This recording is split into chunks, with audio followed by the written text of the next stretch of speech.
Hey guys, what can I get started for you today? Bananas away, regular? And I'll have the rip berry, but can I get vanilla oat milk and I'll add spinach and ginger? And can I substitute the raspberries for strawberries? Also add the chia and hemp seed and definitely have the power booster and the collagen booster. And can I get that blended twice? Wow. For Alicia, custom chaos? One of a kind. You're one of a kind. Booster juice, freshly made, your way.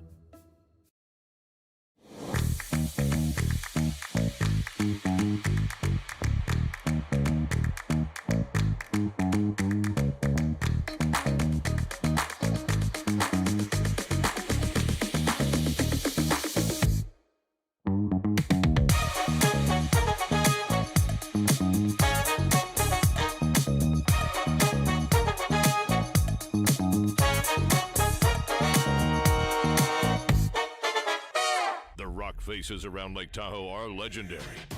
But this fall, new ones will emerge in the Tahoe Basin. Pullman, Mowat, Gushu, and more.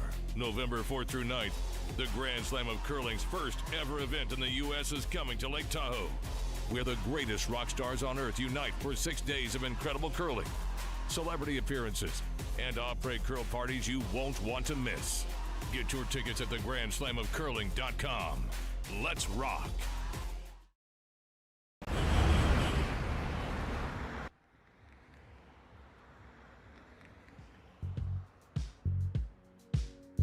That's life. That's what all the people say.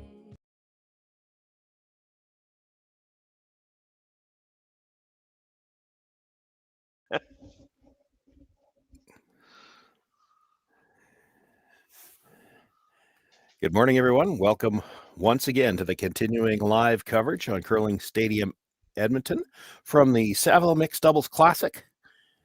We're on to the playoffs here on Sunday morning. Sean Joyce here with you, Terry Corbin joining me. And we have got the American team of Cory, Thiesse, and Korey Dropkin, the two Coreys, against, of all things, an Edmonton team. There were quite a few of them, and a young Edmonton team at that here in this quarterfinal matchup. Gracelyn Richards and Zach Davies.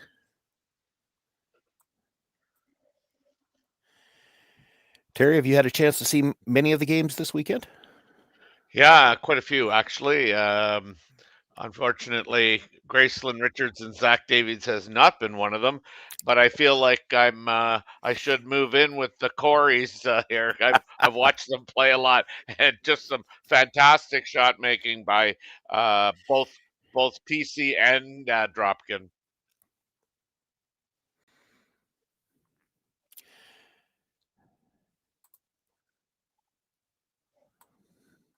Well, Thiesse and Dropkin did go through the round robin portion undefeated, and by virtue of that, they're the higher seeded team here. I don't believe they were drawing to the button. I think they had hammered this opening in because of that, throwing the red stones.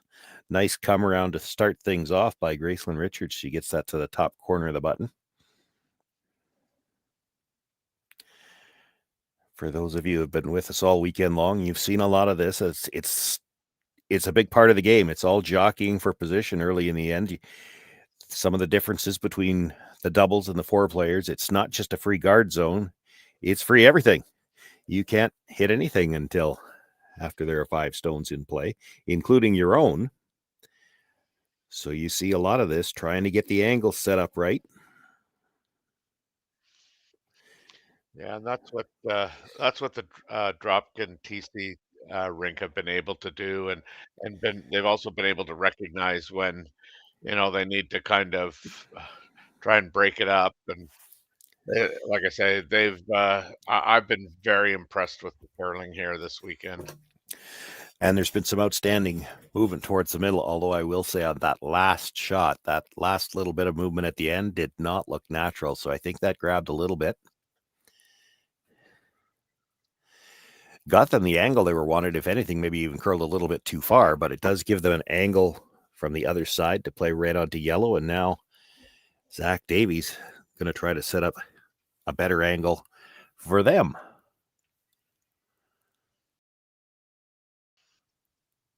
Yeah, when I was doing the game with Corey McCusker, he thought that they might have papered the rocks there just prior to the event because he said previously they weren't getting that much curl and they were really curling. No, Friday, sorry, Friday. Will come down to his own, taps it back and rolls off. That, not what they were looking for. Yeah.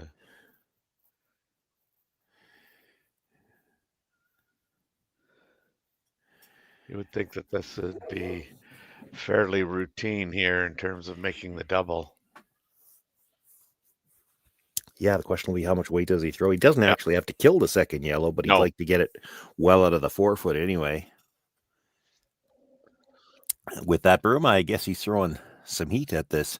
There is air by the guard, so he's got room to do it.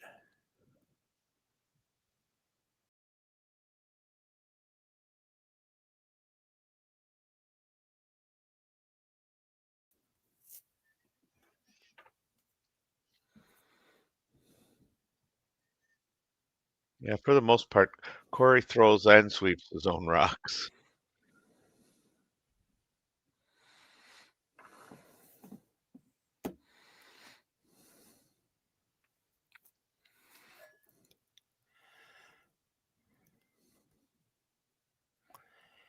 Gets the one, comes across, nudges the second one, moves it, I think, far enough to sit 2, but does leave it I in the think 4 so. foot. Yep. This is the first time I've seen the Coreys play this weekend, and I'm just looking at Dropkin's hand and thinking, well, you haven't seen a hand that looked like that since they got rid of the corn brooms. He's got a lot of tape on there. He has swept a lot of rock, let me tell you. A couple times yesterday, I said, I think Corey's going to ask a timeout between his throwing because he swept 2 end to end yesterday, and I don't know how he threw the third one. Yeah, there's not much you can do about it in doubles. You can't just stand up and tell the guy, well, could you maybe throw the next one a little bit harder? Because you were the guy, right? Yeah. I actually, I haven't told it yet this weekend. One of my favorite mixed double stories, I was doing the Nationals in 2016 when it was held at my own club. 2016? It might have been 2017, actually. And John Epping, we held it 2 years in a row. John Epping was playing with Lisa Weagle, and of course gets up to sweep his own rocks. And John primarily is a skip. Mm-hmm. So he gets up, he's sweeping his own rock, comes all the way down the ice, and as he finishes up sweeping right in the top of the house, it's just a reflex for him. He throws his hand up, says, "Nice shot." But you know where I'm going with that. But the best part of it was because Lisa, standing right there, busted on him right away. He said, "Did you just nice shot yourself?" And he stands up and looks around. He says, "Oh yeah, I guess I did." But it's funny. As a skip, it's a reflex. You only ever sweep that 10 feet into the house when you come out and help once in a while, usually just to stay warm. That's and then you tell your guy, "Nice shot."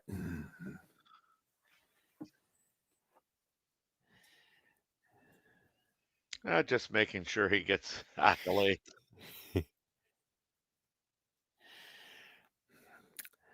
Well, with that last little movement around, I think it's the Korey sitting 3 right now. A chance to draw in for the 4th one. Now that yellow at the top 8 foot still available to be promoted in there.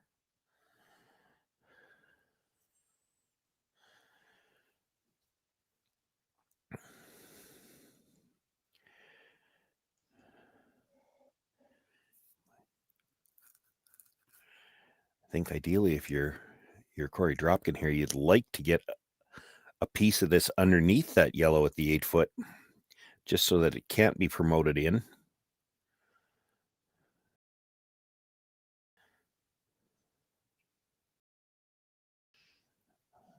This is out a long ways and looks like it might be a little strong.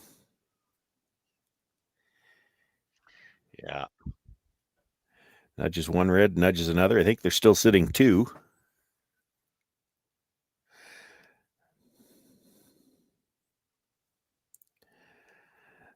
That would have almost been an old joke. You're drawing. You're sitting 3, drawing for 4, and after you finished, you're only sitting 1. Did touch Right. that second one, but didn't move it very far. And it has left an out here now for Davies and Richards to try and get one. You know, you put it back button here in front of that red stone on the center line. I don't know if you've got enough rocks left to get it out of there. You're not getting it out in one shot. Yeah. You don't have a direct shot at it. There's no good angles.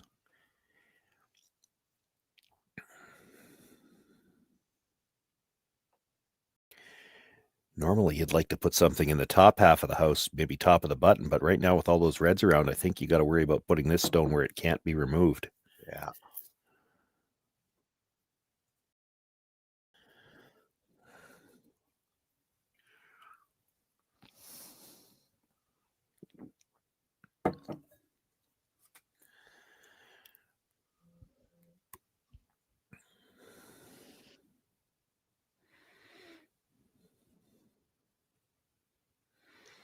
I think I heard back 12. That's not what they were looking for here either. That's maybe the No. danger is you don't want to be light and you overthrow this. I was going to say, might get a really good roll off that, but not really.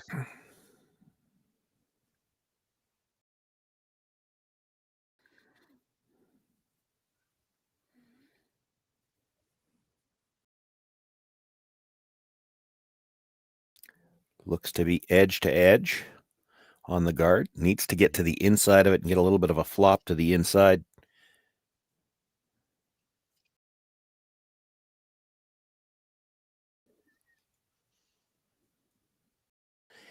Even nose might be okay because it'll miss the second shot or third shot stone at the back of the 4-foot, crash on that other one, and then there might not be a double available because you can't get this one out past the yellow. I think his preference would be to flop inside a few inches anyway.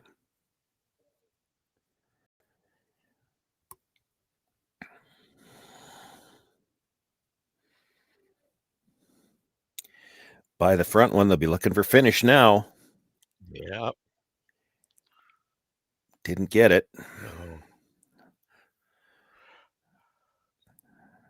So now just sitting 1. How much of that yellow at the top 8-foot can you see? Yeah. Enough.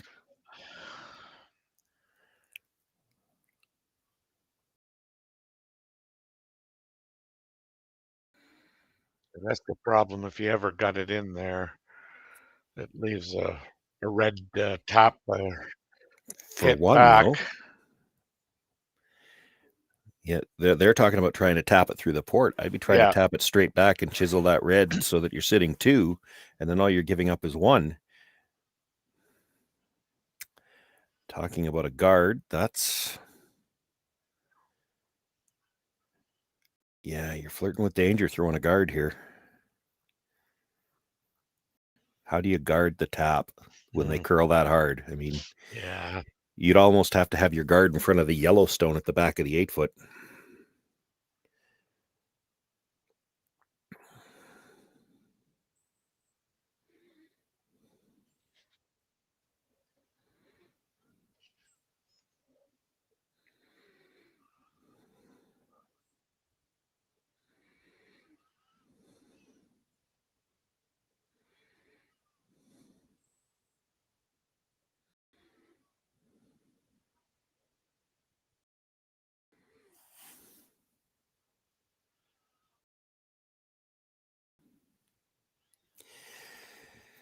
So now Zach Davies going back down to the other end, and that makes me think that they have changed the shot.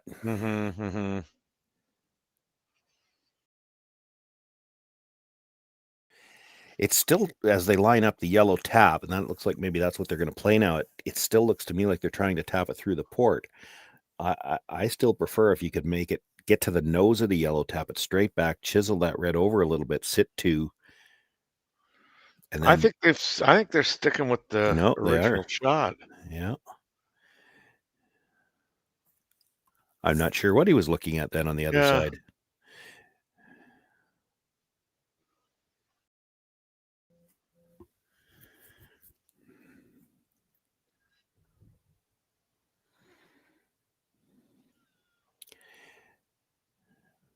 This is awfully heavy for a guard.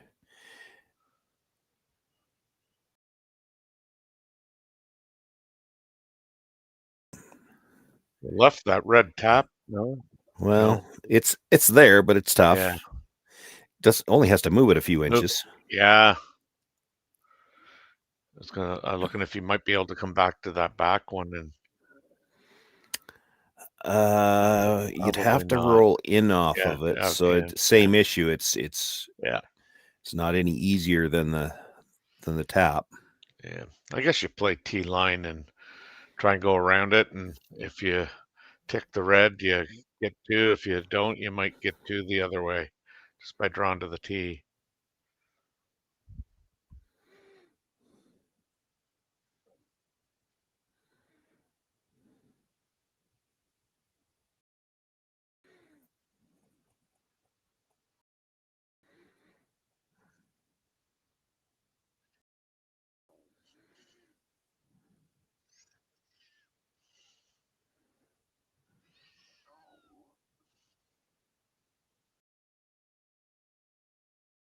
This is the kind of shot that before we started on Friday, they might not even have played this shot. But after 2 Mhm. days of watching how much finish there is here on draws, they know they can get there.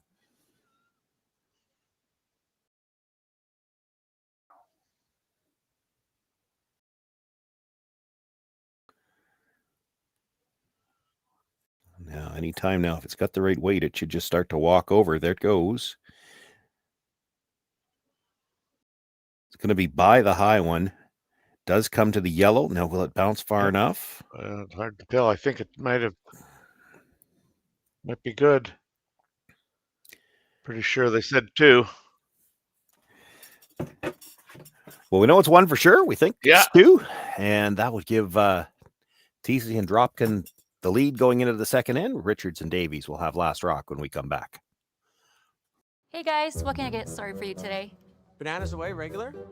And I'll have the rip berry, but can I get vanilla oat milk and I'll add spinach and ginger? And can I substitute the raspberries for strawberries? Also add the chia and hemp seed, and definitely have the power booster and the collagen booster. And can I get that blended twice? Wow. For Alicia, Custom Chaos? One of a kind. You're one of a kind. Booster juice, freshly made your way. Live curling rocks. And this November, the best in the world are coming to Tahoe. Get your seats now at gsoctickets.com. But hurry, early bird pricing ends soon. Hey Ben, what's the Aztec Safety online e-learning website again? Yeah, that would be aztecsafety.com. Fire extinguisher and firefighting, we'll send that one to Paul. Ah, now here's a course I should probably take. Conflict resolution. Power line safety. Yeah, I thought it might help me with my line calls. Did you know this Aztec website has over 100 safety courses? Jeez. Aztec Safety online course. Ground disturbance. Could've used that a few seconds ago.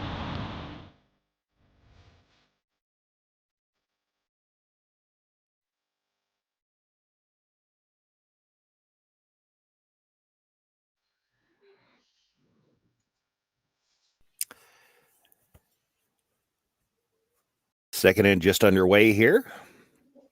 Thiesse and Dropkin looking for that first draw. It appears they're playing it right down to the face.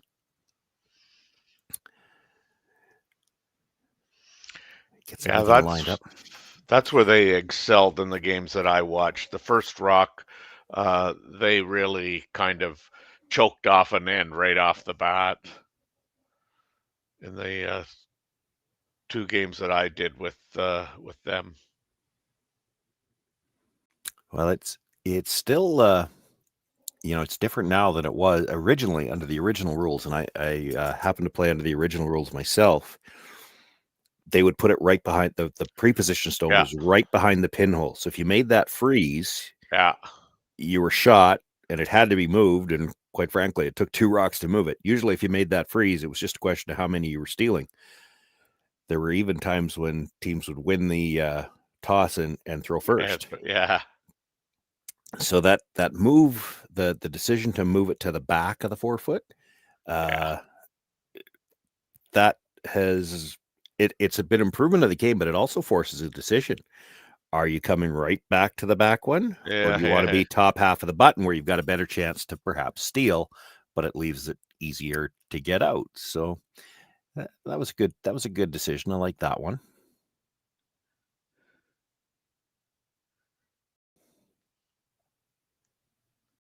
I'm going to beat on Cory a little bit. See, if you wore gloves, like we wouldn't even see that, but I think you're looking for a little sympathy now, so.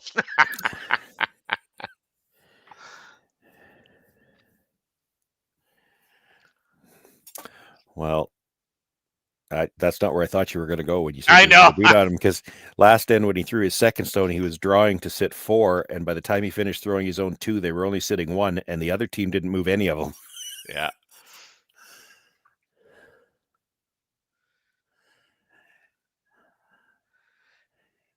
This seems to be kind of the sweeping mode in mixed doubles, where they get right behind the rock. Yeah, it allows them to change directions a little Yeah. faster, and of course, Yeah. when you're sweeping with a slider on, it's tricky to go to whatever you'd consider your offside for most right-handed throwers. If you've got a slider on, it's easier to sweep on what would be normally the thrower's left.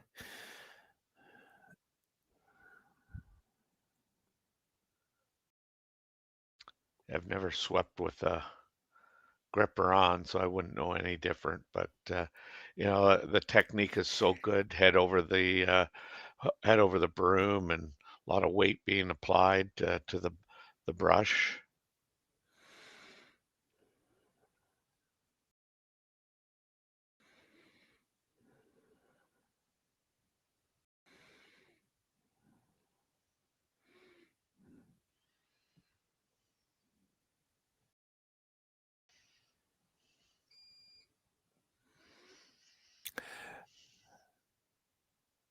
Not an issue with style so much as, when you want to compare and contrast, there's a difference in the preference of the two teams. For Cory Dropkin, he gets up to sweep his own rock so that the line caller can be in the house. And for Davies and Richards, they decide that they'd rather have the sweeper available to get on it right away from her strong side. She's sweeping with a gripper there. And the thrower has to call the line in that case, but it's a subtle little thing, but it's certainly it's not as bad on the draws, but I've seen teams doing it even on the hits, and you cannot, I don't care how good you are, how fast you are at getting up, you can't get early brush strokes on when you're throwing your own stone. You're going to be 10 to 15 feet down the ice before you can get a brush stroke on it at best. Yeah, for the most part, I mean, like I say, Cory Dropkin sweeps most of his rocks, regardless whether they're draws or hits. And I think the only time really that they've not used the sweeper is when Corey Thiesse has thrown a hit, and then Cory Dropkin's in the house, and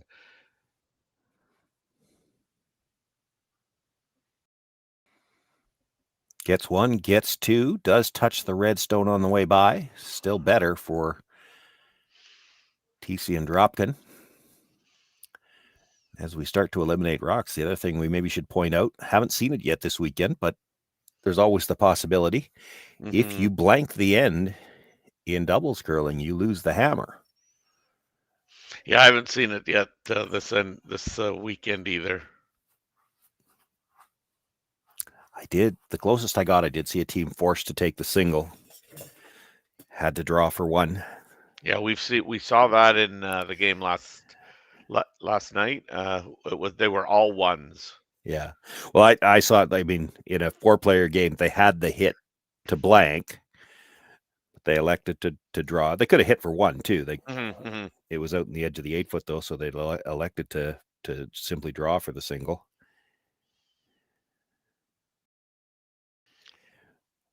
Wanted to get that one into the rings, and it's going to come up short. Leaves a staggered guard. Yeah, that goes down as a miss, really. It does, yeah. And the initial call from the Coreys is to come right to the back yellow one, but because it's a staggered guard, this is one of those situations where you could make that decision. Are we playing to cut them down or to play for the steal? Because if you were playing for the steal, certainly in 4-player, you'd put this in the top half of the button.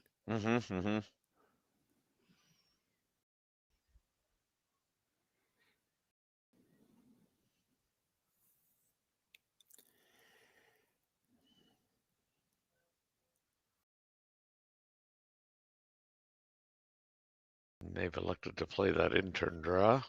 They have. And the sweep alignment looks a little odd here. Cory Thiesse came down to sweep. She's not going to though. She's got a gripper on. I thought she'd be on the other side. That's normally the inside brusher on there, and then you'd leave Cory Dropkin with a slider on to sweep from his stronger side. Yeah, it looks a little warm here. I missed number 2 there, really.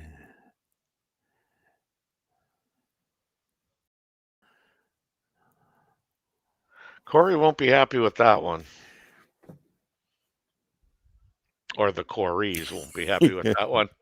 Yeah, you got to be careful what you say with this team. Yeah.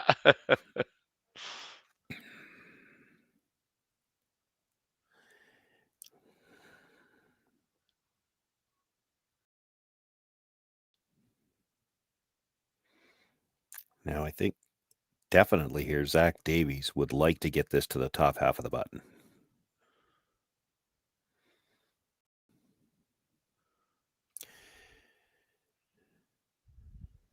Yeah, for sure.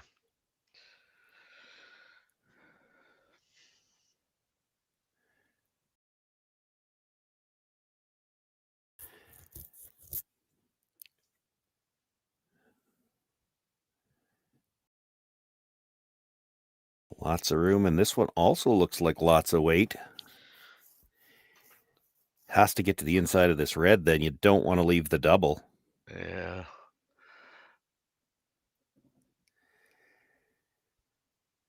It's a thin double, but it's there. Yeah. Strange that everybody's being heavy here now. I mean, yesterday we never saw that at all, really. I mean, if anything, they were coming up, a foot or 2 short. Well, maybe a little overcompensation there because he did come up short on the last attempt, short. That's the yellow guard you see out there.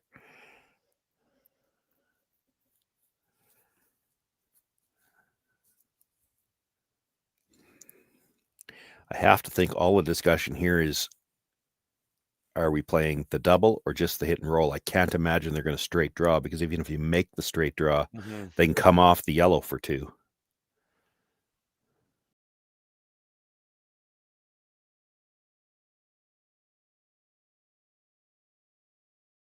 Yeah, the draw would be a pretty aggressive play.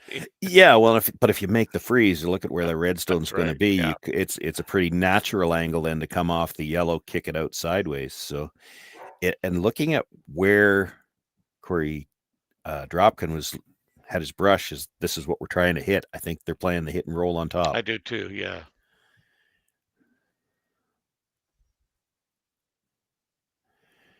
It is pretty thin to play the double, and with nobody in the house to call line, that's touchy.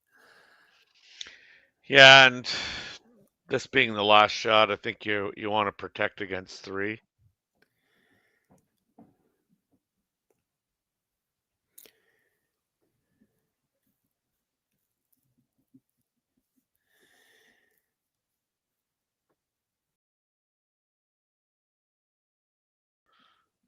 They got the roll. Got some roll. Yeah. Well, it's not easy, but it's there on this It's there. ice. You're right, but you're right. It's not easy. To be honest, I'm not sure it's there. It might be there from either turn, but it looks more natural from the in turn.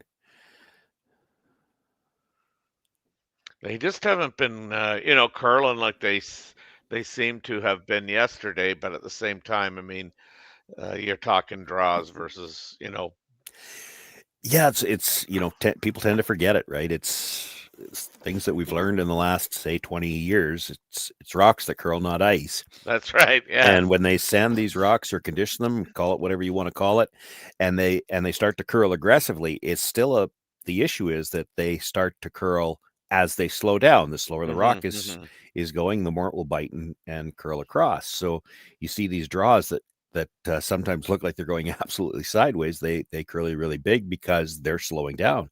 As soon as you step the weight up, though, to play even something like this where she's got to play enough weight to tap it, it may never slow to the point that it takes the big move. And that's the thing.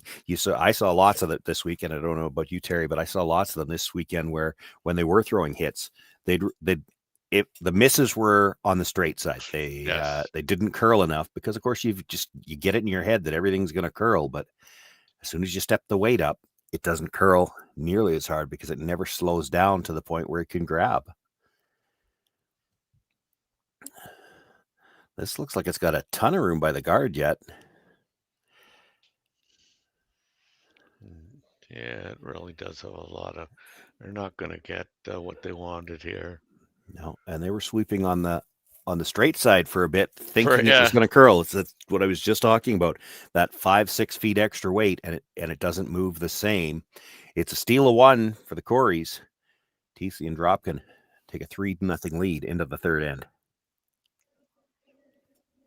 Developed over a decade in collaboration with the finest ice makers this side of the Atlantic, the Pebblehead PB5 is nothing short of a triumph of sophistication and craftsmanship. Weighing less than half its lumbering copper predecessors, yet boasting tenfold their durability, the PB5 delivers perfect, consistent ice, time after time. The PB5 by Pebbleheads.com, the apex of ice-making ingenuity for the roaring game of curling.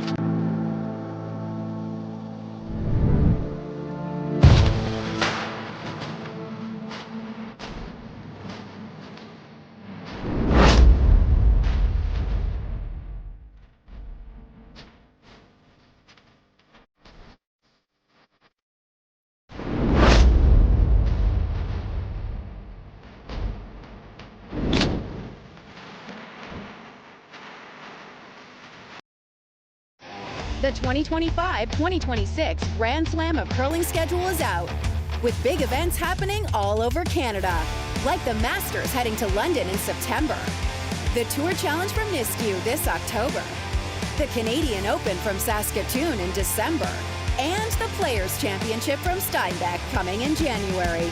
Early bird weekend and full event passes on sale now at gsoctickets.com. Let's rock!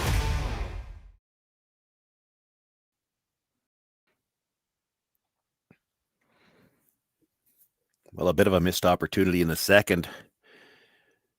Gracelyn Richards just didn't get the curl she needed. Might have had a chance for two. It ends up as a steal of one. And here again, as we begin play in the third, Cory Thiesse is just dialed right in to make that freeze at the back of the forefoot. Yeah, I mean, yesterday they were automatic, man.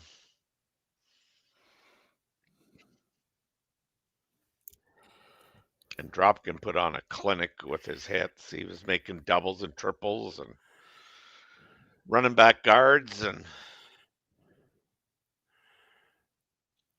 nice brushing there by Zach Davies. Gets it by. And that's a good example of the difference in the curl between the draws. Mm-hmm. That one's just a back forefoot draw. It actually curls across the face of the red with that little bit of bump. I think the yellow's still shot, but it's also almost fully exposed. Yeah.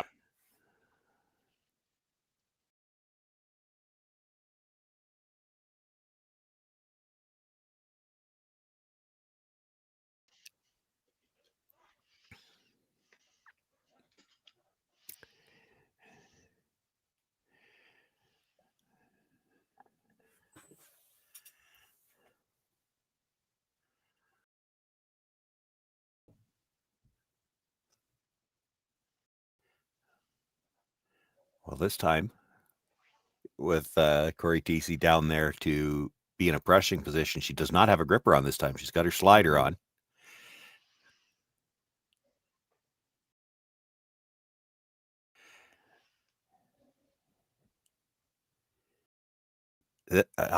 This is an unusual, yeah, to be down there, and yet there was never any intention of her brushing here.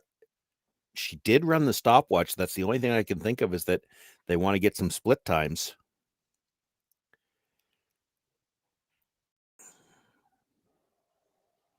Well, whatever they're doing, that one worked. It's corner frozen perfectly on the yellow.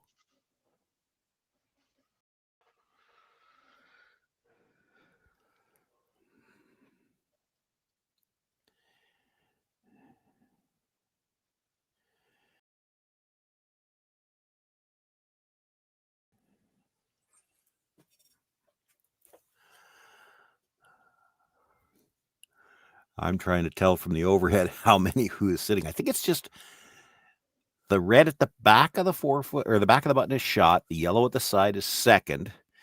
That red at the top, that's such a good angle, though. It's, even if it might be second. Yeah.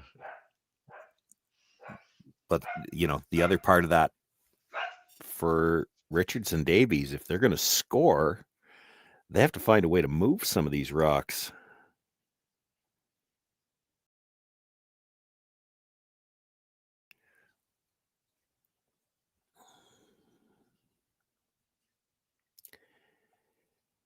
So it looks like they're going to chase from the same side, but I can't imagine this is a straight freeze. They've got to try to jiggle something somehow or another, even if it means moving their own stone off the side of the button right now.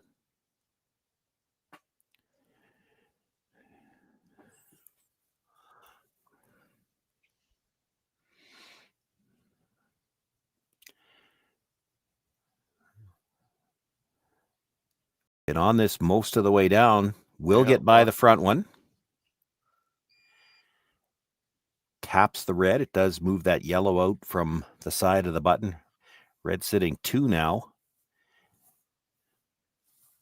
They've got a decent angle of the yellow at the top of the forefoot. They still might have preferred if that red had spun just a couple more inches.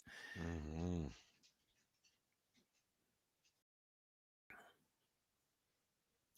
The situation definitely better now for Richards and Davies, but they're not out of trouble yet. The 2 reds, just because of the angle, it's still tough to get them both on one shot. Well, I'm wondering, can Korey throw kind of a bullet, hit half of the yellow there, and spill that one and the potentially 2 backs? Well, he could, but he's gonna create too much room in the button area if he does that. I don't think they want to do that.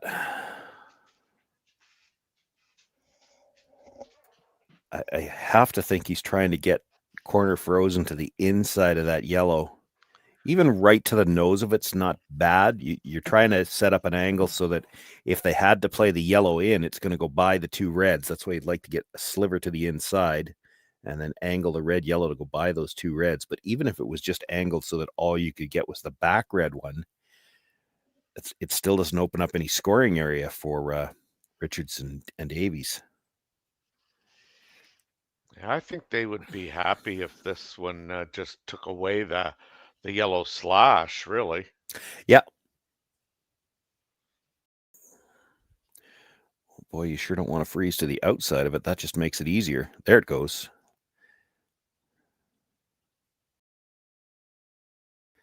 Yeah, that's pretty good. And it almost is a straight guard. That works. Yeah. Except now they're going to try to get at it directly from the other side. It still takes 2 shots from this side to get that red off the side of the button. The back one's never going very far anyway. It's going to go into those 2 yellows at the back, but that'll still open up another, 8 inches of scoring area. They don't have anything right now.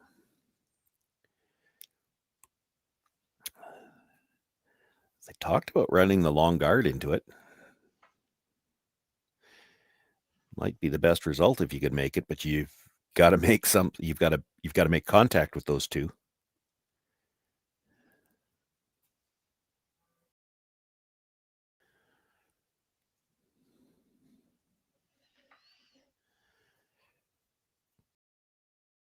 Oh boy.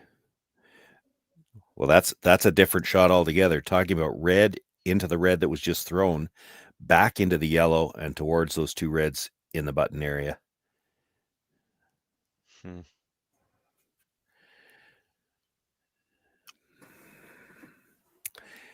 And again, as I see it anyway, the problem with this, you might open up yourself some room to score. All the guards are going to be gone.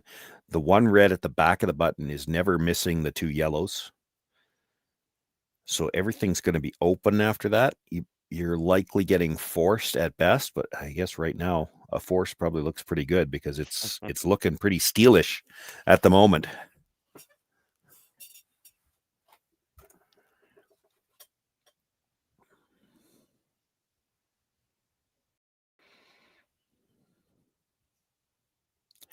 Out turn for the left-hander, looking to drive the red center guard across the face of the one just biting the top of the 12-foot, and then see how much damage you can do in the house. It's close. That's not the damage they were looking for. Yeah, that's right.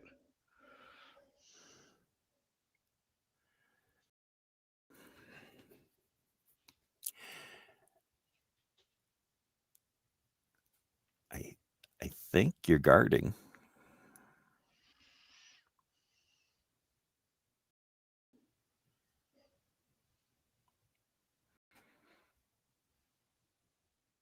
I think that makes the most sense. Yeah, well, I still don't. It did change things in the house a little bit, but the red double, if you weren't throwing now, if Davies and Richards were throwing, you could nose hit the red. I still don't know if the back red is leaving the house. It's hard. It doesn't look to me like there's enough room between those yellows. The second one's higher now, so it might go off the back end of it and leave, but it might not. And if you think it's going to take them 2 shots to get that out anyway, well, throw the guard. Now it takes 3 shots to get it out. They've only got 2 rocks left.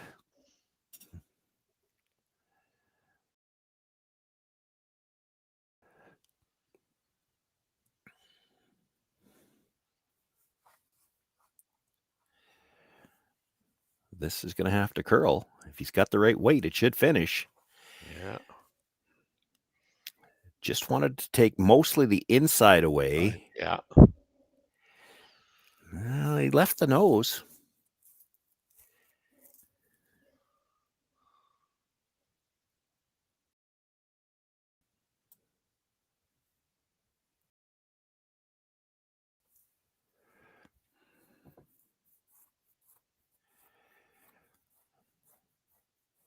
He didn't leave much more than the nose, but it is there.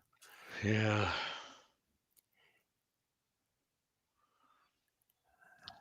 I think what they're looking at is, can we get across the face just a little bit, roll underneath that red, and might be able to.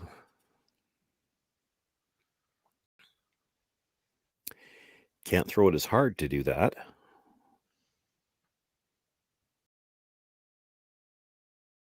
Which then means the top red's probably not leaving the 4-foot either. That's right, yeah. Mind you, if he sticks it out on the corner, it might be there for an in-off on the back one, which, at least puts a little bit more pressure on the Koreys.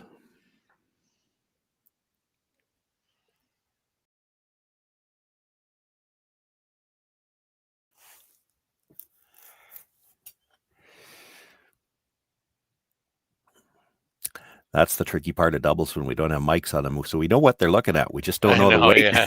We don't know the weight they've decided to throw. Like you could throw this with hack weight, just try to jiggle them around, and then it's more importantly get to the inside and try to roll behind cover, because you might leave a double on the reds.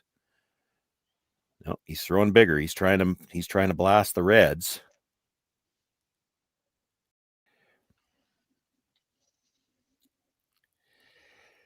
Oh, he did. He got there. And I thought he was going to wreck on the front. Wow. But yeah, with that port, there wasn't room for it to go between them. No. It killed both yellows. Yeah, you can see this here on the replay.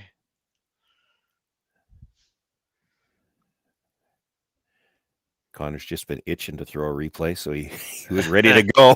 Yeah. Thanks, Connor. As pretty as it looked, though, this is still a chance to hit rolling behind cover, sit 4. And Gracelyn Richards is going to have to try to draw to the edge of the button with her final stone. You don't even have to roll dead buried on this. Roll to split center. And it takes a little bit more of that edge of the button away.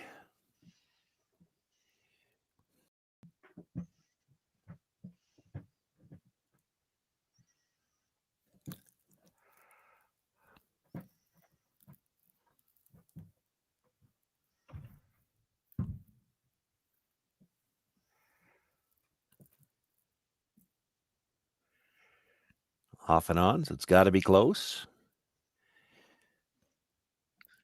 Got the hit. Nice shot. Beautiful.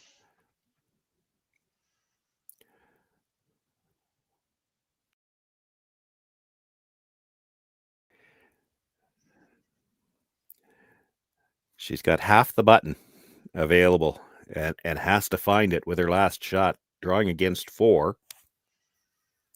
Already down by 3.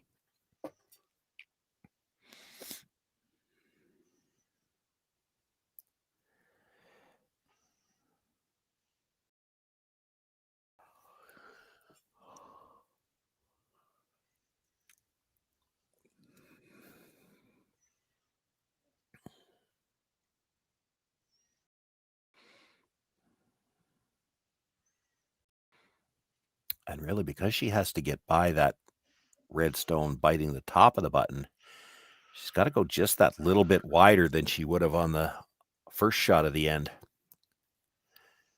Yeah, this is a tough shot, man. Yeah, it changes the path just a little bit.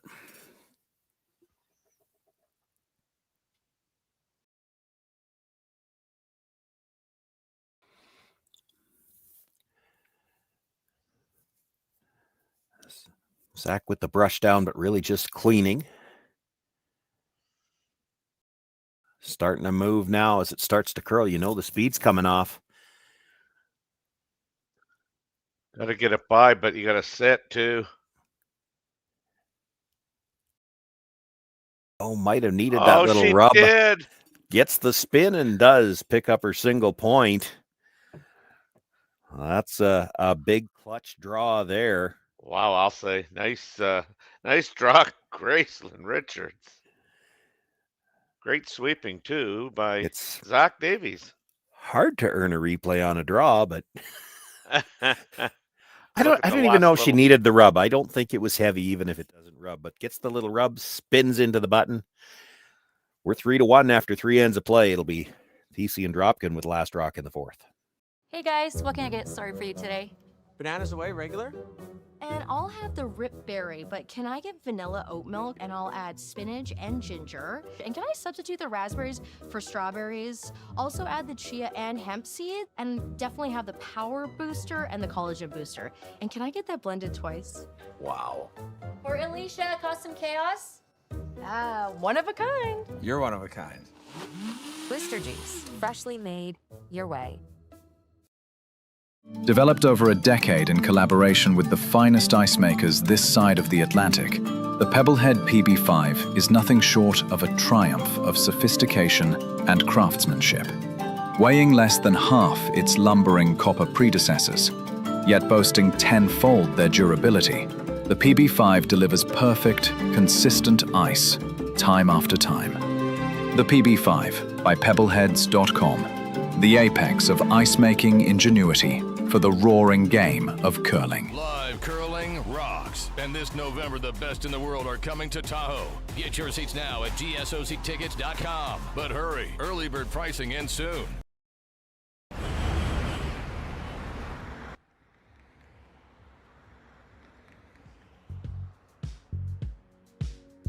That's life.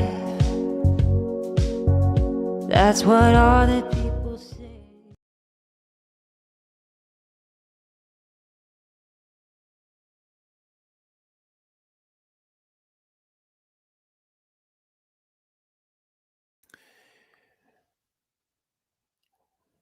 Well, here as we begin play in the 4th, you can see the opening draw has, well, it doesn't look like it moved the red. So did she over curl that far?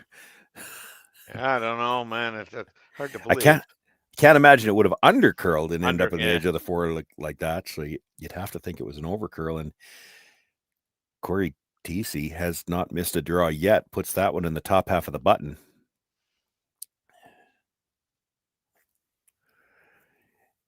You make that first draw, it sure puts the pressure on the other team from the opening salvo.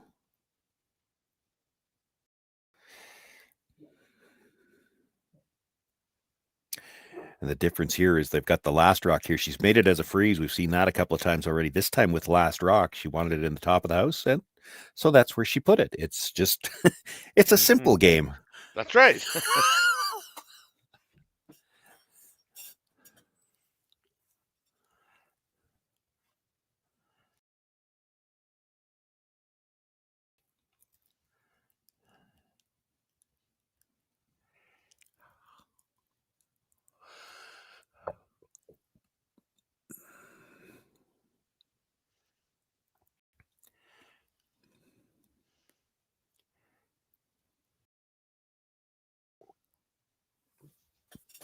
Pretty nice draw by Zach Davies. Gets on the corner of that red, and I think they're on an angle where if you get a chance to play it, it's going to be close to clipping that back one. Close, yeah.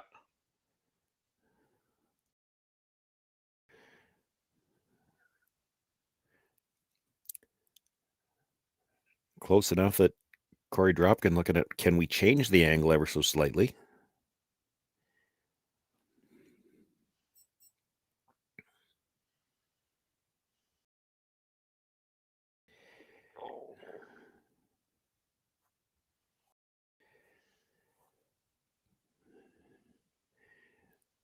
Looking at trying to get to the inside of it, it's interesting that, you know, it looks more natural just to follow it, but it's actually probably easier to do on the other side.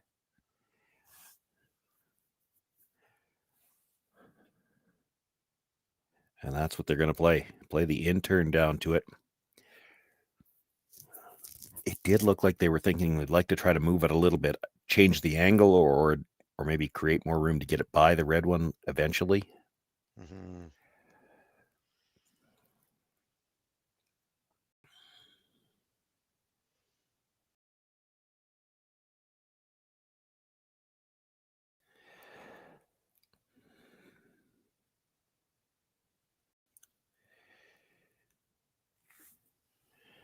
Really just cleaning at this point, waiting for it to make the break. He's actually gone over to the curl side now, trying to help it across. Line's good now. It's a question of the weight. Can they move it? And if you're not sure about the weight, use a little bit of body English. Swing that broom, tell it to get over there. And he does tap it enough that it could clear the red now.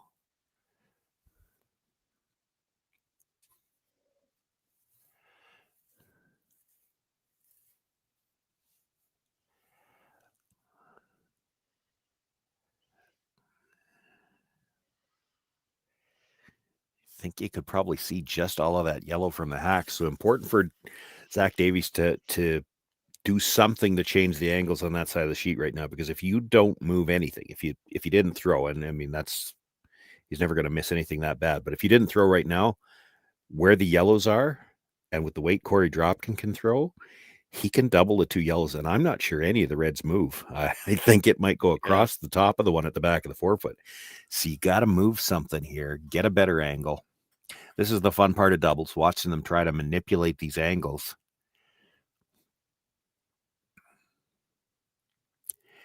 And really, you got to do a couple of things here. If you're Davies and Richards, you want to change the angle, but then if this rock's going to be in good position, you actually have to move that yellow a couple of inches so you've got room to drive this one onto the red shot rock.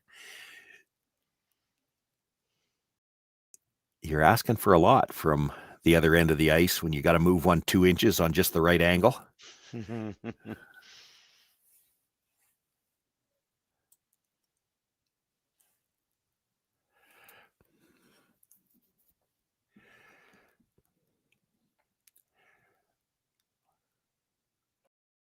Needs to get just across the face of his own. This is close. This is really close. This is a great shot.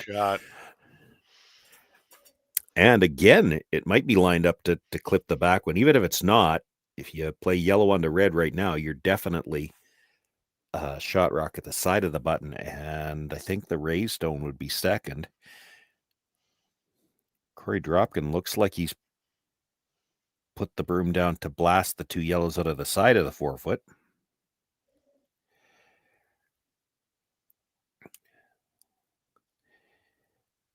I think you got to hit everything you can of that rock to make this go.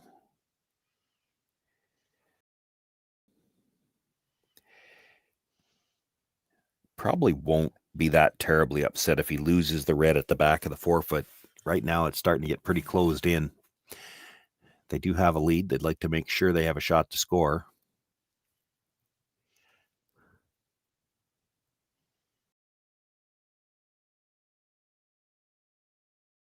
And if this is out there, I don't know if he's hitting the first one at all. He's not. Yeesh.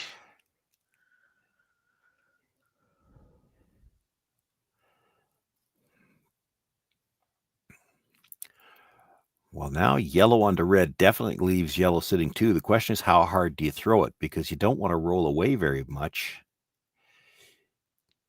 You got to get the red most, if not all of the way out of the 4-foot at least.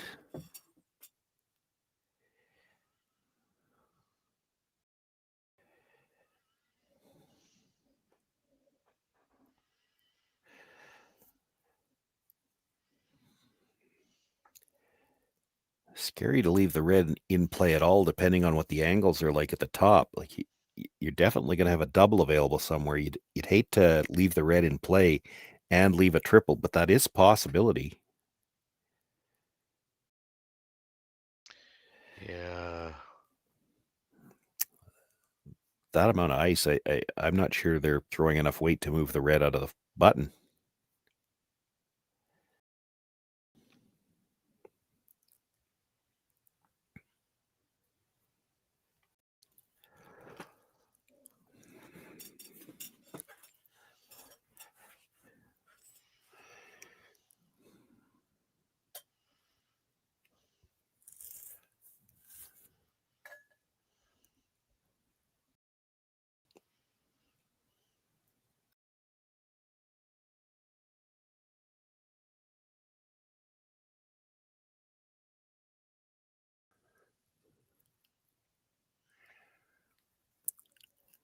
I'm here in back line, which is not going to move that red very far. Might get it just out of the 4-foot.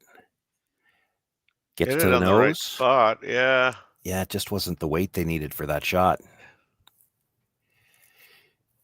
Moving two rocks on an angle, back line was never going to move at 4 feet.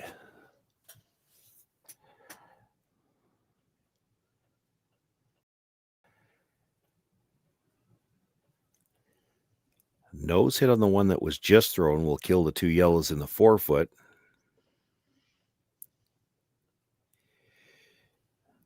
Not sure he can get to the nose, though, with that kind of weight.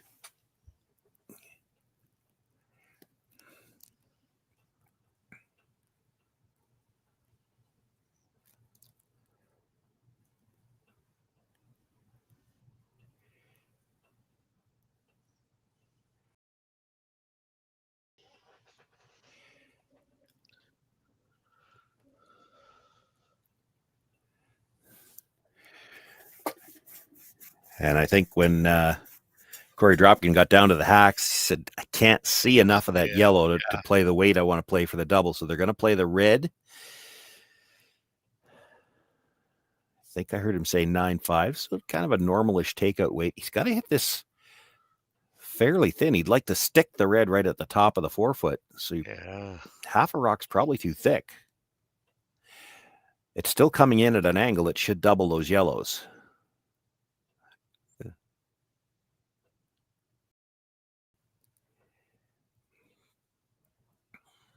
That is curling right out of his hand, is it not?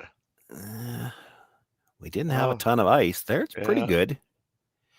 Nice shot, yeah. Yeah, they were probably hoping it wasn't going to spin back like that. Yeah. it's still tough to get to the double. You can't do it with full weight because you can't quite see the nose of that red.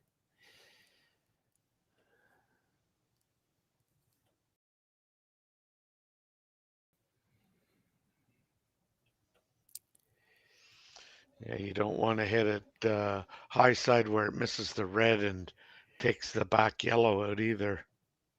Yeah, I'm not sure. They're talking about throwing it quiet and trying to leave a pocket back there. The problem is the pocket's going to be too wide. You're going to leave a nose hit for 3. I think you have to make sure you throw enough weight to kill something here. Zach Davies looking at the slash on the yellow. That might not be bad just because it's at a better angle to get to the to get a stone buried. Like if you angle the yellow in, smash the red, you should make the double and leave the raised stone buried.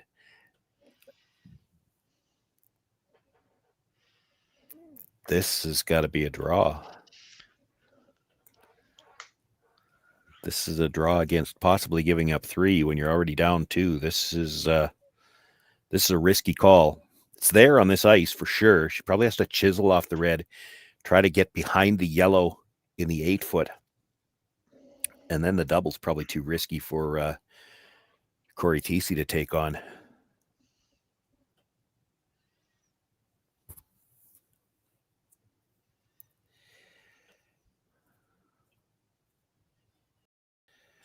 Made an outstanding draw with her final stone in number 3 to pick up the single. This one is not going to be any easier.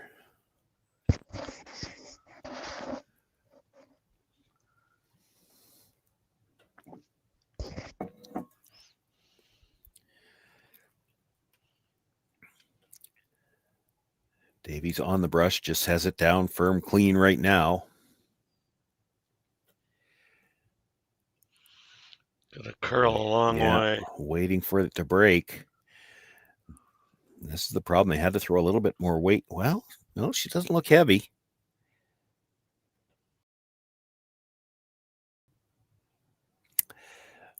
Stays on the outside of it, taps it enough that she is, or gets in enough before the tap that she's got second shot, but there is probably room to get to the inside of that. Play it like a draw weight split. Just move it out of the 4-foot and get your 3 that way.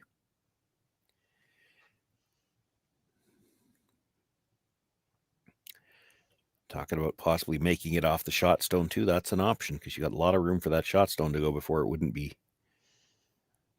still counting. That's more weight than I would have expected them to play on it.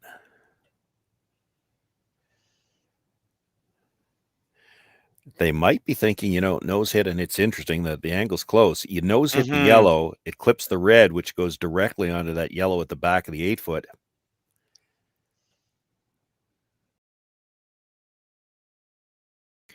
The only thing is, if you're sliver high, you just dead jam it. It's a steal of 1.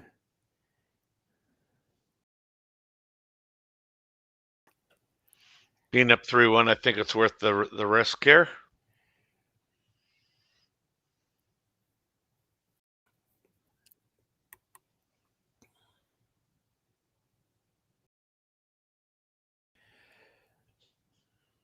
Well, I was still thinking you could make it with quieter weight and avoid some of this risk, but it does look like the angle's certainly close. With a nose hit, it's going to be awfully close to just dead jamming on that yellow at the back. She's throwing it quieter. She's trying to get to the inside.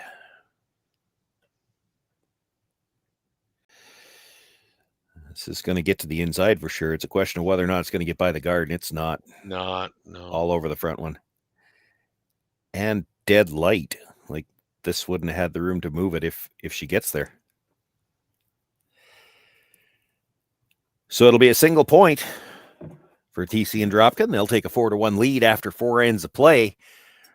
Richards and Davies dodge a bit of a bullet there, and they'll have last rock in the 5th. For over 20 years, the Sandra Schmirler Foundation has granted more than $9 million to hospitals across Canada for life-saving equipment for premature and critically ill babies. In the past 4 years alone, $4 million has been granted thanks to the curling community's incredible generosity. The need continues year-round, and with your help, we can ensure every baby has the chance to grow up and become a champion, just like Sandra.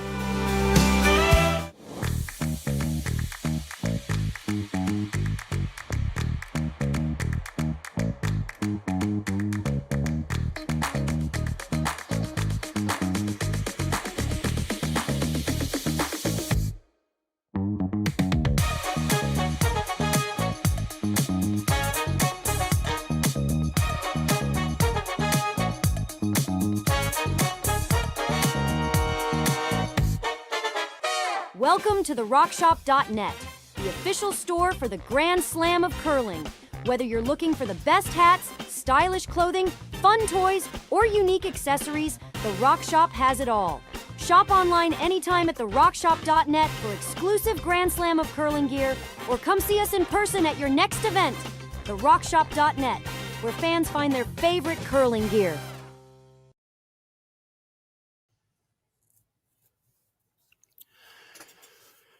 Sean Joyce, Terry Corbin with you here live. Connor Sims on production with Curling Stadium Edmonton, and this is our continuing live coverage of the Saville Mixed Doubles Classic. We're into the playoffs here on Saturday. Quarterfinal action. Sunday. Quarterfinal action here.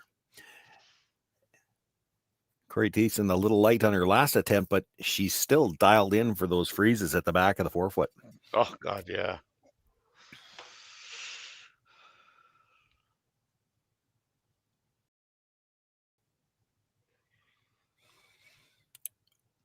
We want to thank those of you watching from wherever you happen to have joined us. Hope you've been enjoying the action all weekend long and all season long, and we'll continue to enjoy it. A lot of events yet to come on Curling Stadium this, let's call it this season, because some of them will go into the new year as well. If you haven't had a chance to do so yet, if you could click like and subscribe, you'll be alerted to all of the upcoming action throughout the season.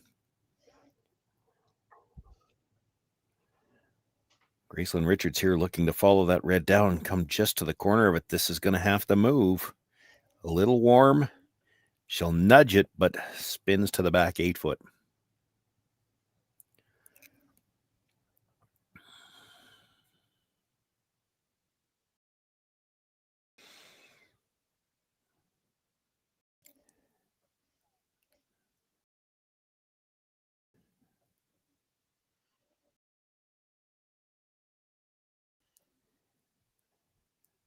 We don't have mics directly on the players, but there are mics on the cameras, so we do pick up the odd thing. I can hear them shouting there. I can't make out what they were saying, but I got to think he wants to be... I think you could lock this right on the face of your own red.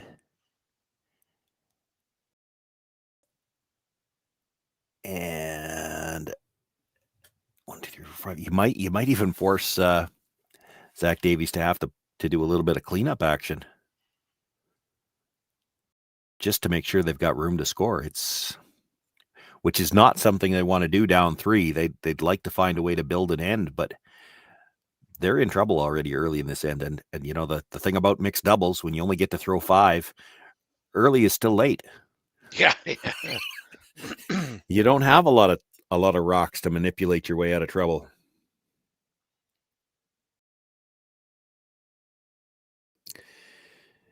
And that's pretty good.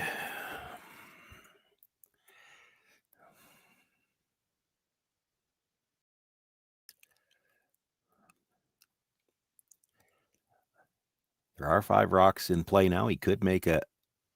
I thought they might look at the run.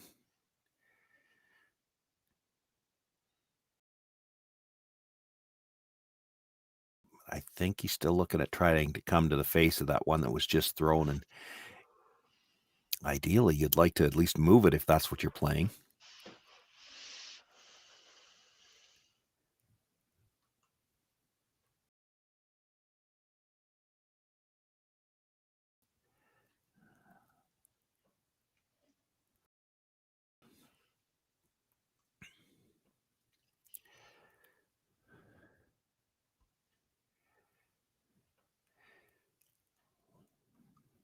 By the front one. will chip that red stone, moves it back, and a little spin back of his own just to hang on for second shot. Probably the best he could do with that weight.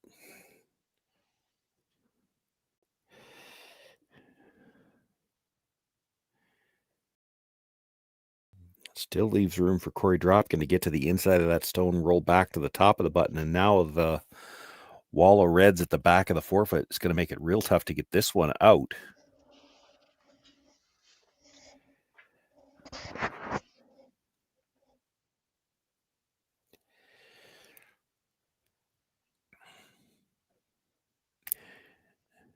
Terry, we saw Gracelyn Richards make an outstanding draw to the side of the button to pick up their single point in the third. The way this end is starting, she might be wishing she had that much room to draw with her last Yeah.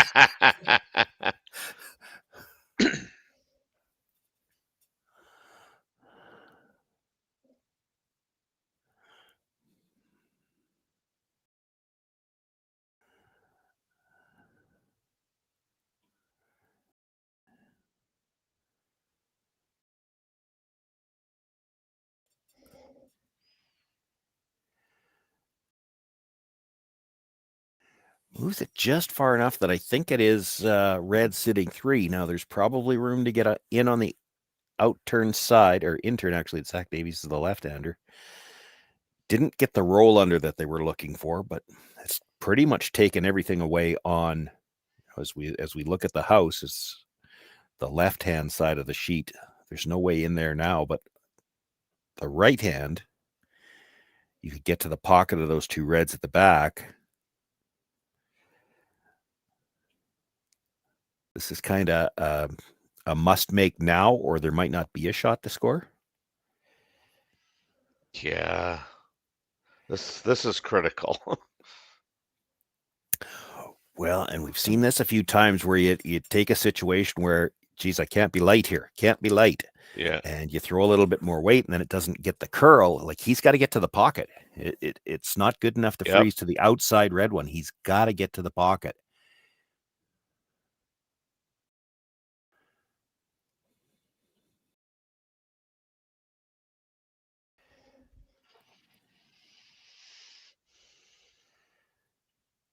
Still out there. And nothing out of the brusher yet. No, it's trying hard to carve it. Yeah, that's what I was just saying. It's just so easy to look at that and say, well, I can't be light, and he's a little bit heavy.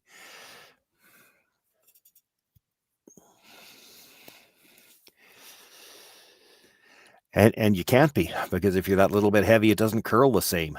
He might have shot rock for now, but there's room to get to the inside of it for Cory Dropkin, and not even critical that he moves it very far. You'd maybe like to move it enough to make sure you're sitting 2. I think it's close for what? Excuse me, it's close for 1 right now.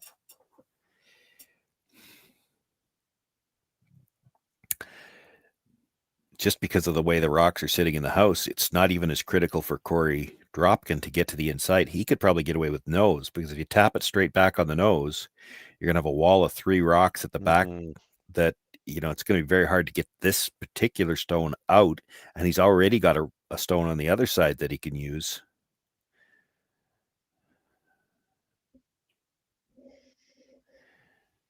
He'd love to get a sliver to the inside, but I think even nose is pretty good here.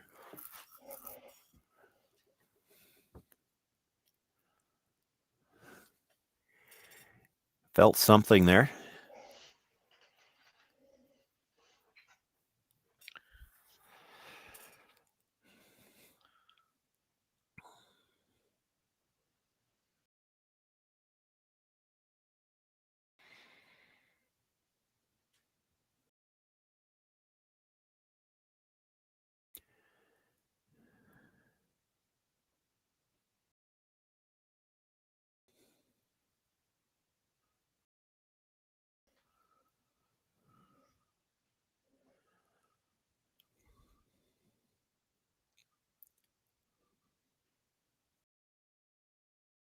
Picked up the brushing earlier on this one, so the line's got to be close. Yeah, it looks a little light. Oh, you may get that there. It's not to the inside yet. There it goes. Had to go for weight though. So Yeah. Had the right line at the end. Still a problem for Oh, for sure. Richards and Davies, because the two stones at the top of the 4-foot are both in good position for Dropkin and Thiesse. And how do you do anything about either one of them? I know.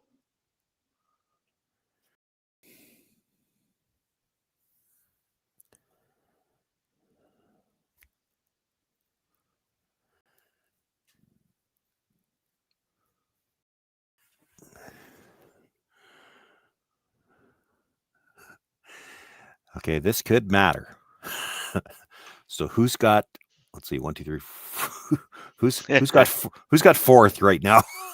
I don't. There's the 3 stones around the outside that are all, 3/4 in the 4-foot, and that could matter in a hurry here. Well, I mean, we know red's 2. I would think they're 3. Well, red's got shot, I think. Yellow is second, and red at the top is third. But you could slash that into the one on the side of the button. Oh, easy, yeah. And that's what I'm saying. Is that a shot to sit 4? You got to be a little careful of the weight you throw, I guess, because you don't want to roll off. That would create too much room. And you've got the tap in on the other side. Like, just promote the one that Korey just threw to where he was originally trying to get it. And at least you're sitting 2, and I'm not seeing any way to get him out. That's the problem that the U of A team is having. They've called their timeout. It looks like you need at least 2 shots to create more room, and you've only got 2 left. That's a problem. Yeah.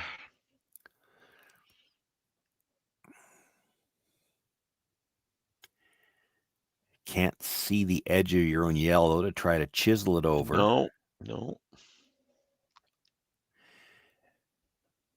Any attempt to move either of the ones at the reds at the top, which you probably still have to try to move one of them, but it's going to put the red into a better position on the first attempt. And there's no sense really playing that in-turn draw to the yellow one, because that's not going to help you.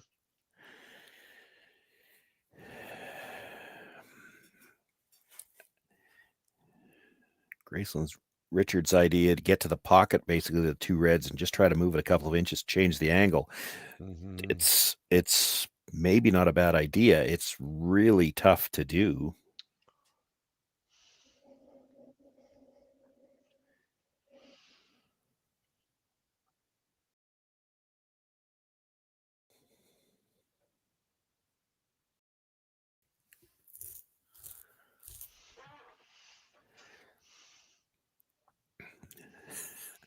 That might have been one of those cases, and I haven't ever used this one in doubles. I've used it in 4-player play before. I've had the odd time as a coach where the team will call you out on a timeout, and you can't say this, but when they say, "Well, what do you like here, coach?" Well, I'd like to be throwing red. I'd like to be throwing red. Yeah, because the yellows are kind of hooped here. Yeah, they're looking at playing the run now. This is why I thought they might have. Maybe should have looked at this earlier. Yeah.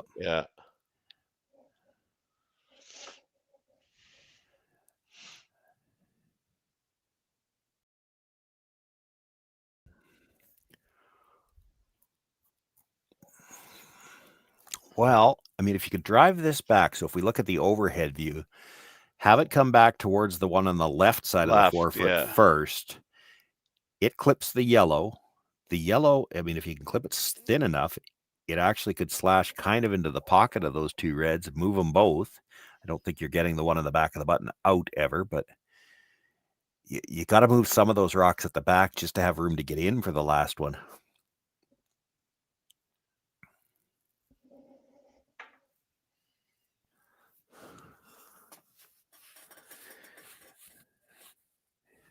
I would be afraid if you ever slash this into the pocket of those 2 reds, you You might move more yellows than you do reds.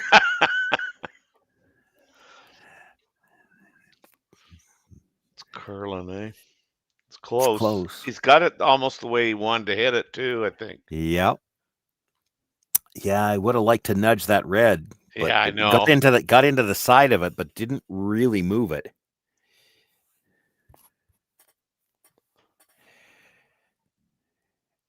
Maybe a little fortunate where the shooter ended up, because you can see my first thought was, until we looked at the camera angle, you can't get to the red at the top of the 4-foot because the angle is perfect for that one to drive it onto shot rock. I don't think you could. You get there with draw, it'll move that much.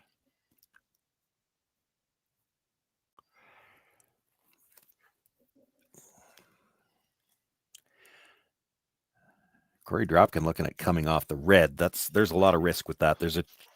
I think, well, depending on who you think is shot right now, maybe it's yellow. I kind of like that shot because I think they're going to play it. They're going to have to play it potentially.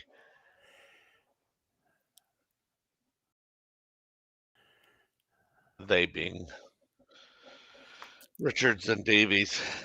Yeah, I still don't mind the draw weight tap. Come around on the intern side. It is over buried, but if you're throwing draw weight, it will go that far. Tap the red onto the yellow. And now that red's a full rocks width higher. I'm not sure coming off the side one would get you shot rock. Yellow might be shot already, in which case you can't hurt yourself playing this one.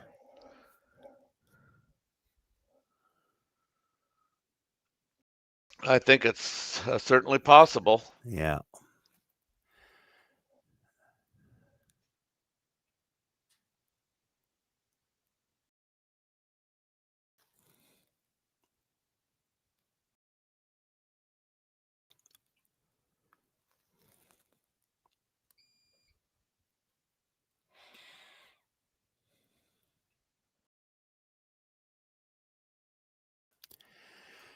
Makes the hit. Now, is it going to come across enough? No.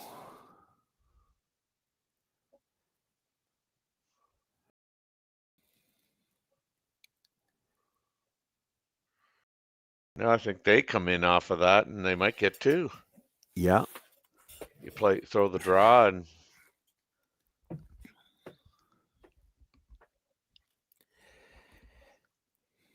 guess you can't really throw the draw. You have to just. Well, you could throw it like a chisel draw. Yeah.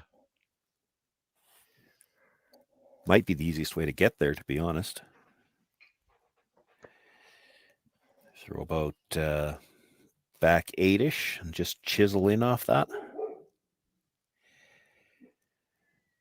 It's hard to throw it with full hit, because you throw full hit, you're going to want to hit it a little bit thicker. You hit that too thick, you're not going to get enough of the 4-foot, or pardon me, enough of the button. You're looking at like to roll in steep enough. You're not hitting more than half. A little less would be better, because you look at where you're making contact. You're well in front of the button where it makes contact, and you need to spin in to get a good half of the button. So you need half or less on this so that the heavy draw would work. I actually like that idea. Just chisel in off of it. It does make the line call a lot tougher. These are the types of shots you see in doubles, though. Everything's a finesse shot. Yeah, you know what? I mean, and we were talking about this yesterday, is how many people that I know are talking about the play in this mixed doubles really is kind of practice for them and confidence for them. Line's close because they've had them switch back and forth a couple of times. Oh, this might go by the red altogether. A tick. No. Didn't hurt themselves, but didn't help themselves. Zach Davies touching the yellow, and Cory Dropkin confirms it is a single point. Outstanding run back by Zach Davies on his first to give them the chance to score. They only pick up the single, but that does close the gap. It's now 4-2 after 5 ends of play. Hey guys, what can I get started for you today? Bananas away, regular? And I'll have the rip berry, but can I get vanilla oat milk and I'll add spinach and ginger? And can I substitute the raspberries for strawberries? Also add the chia and hemp seed, and definitely have the power booster and the collagen booster. And can I get that blended twice? Wow. For Alicia, custom chaos? One of a kind. You're one of a kind. Booster juice, freshly made your way. Live curling rocks. And this November, the best in the world are coming to Tahoe. Get your seats now at gsoctickets.com. But hurry, early bird pricing ends soon. Hey Ben, what's the Aztec Safety online e-learning website again? Yeah, that would be aztecsafety.com. Fire extinguisher and firefighting, we'll send that one to Paul. Now here's a course I should probably take. Conflict resolution. Power line safety. Yeah, I thought it might help me with my line calls. Did you know this Aztec website has over 100 safety courses? Jeez. Aztec Safety online course. Ground disturbance. Could have used that a few seconds ago.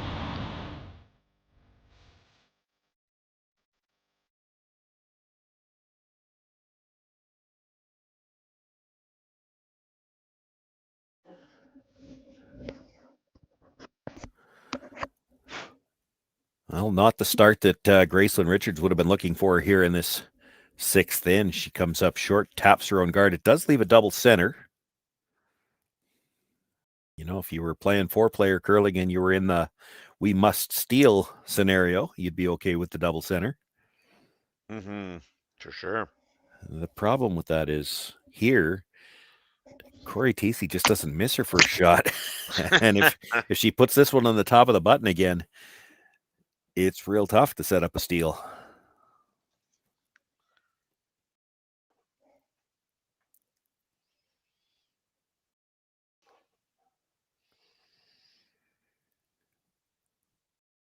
Line is looking real good.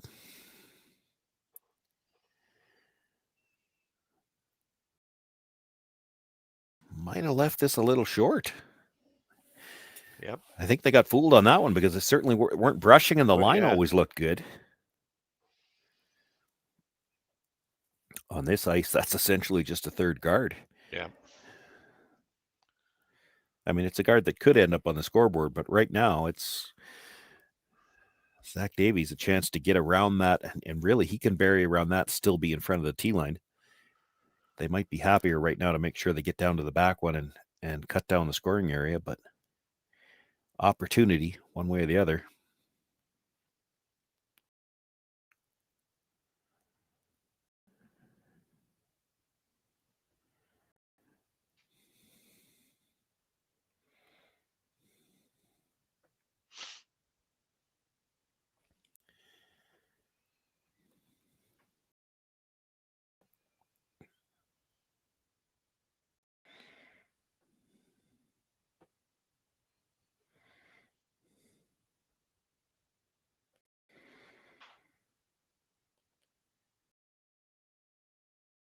Nice line coming by.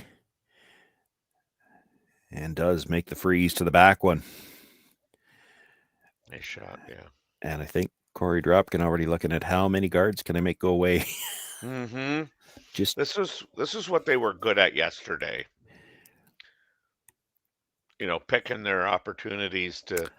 Yeah. What's the sixth end? You know, you're up by 2. You want to make sure you have a chance to score with last rock, and there's just too many rocks on the center line in front of the button right now. The question, I think, would be with this one, Terry and I didn't. They talked about it, but they didn't show us. Is he just trying to double peel the guards, or is he trying to stuff this right back? Everything's in a line. Yeah. Like from the hacks, he can probably only see one rock, and there's 5 of them there. Is he trying to go straight back with this, do you think? I kind of think maybe he is. There's just enough stagger that you could hit this and probably get everything moving and leave nothing on the center line. I mean, you jam a couple, but it's still off center. I think he was just playing the double peel and just misses the second one. Yeah.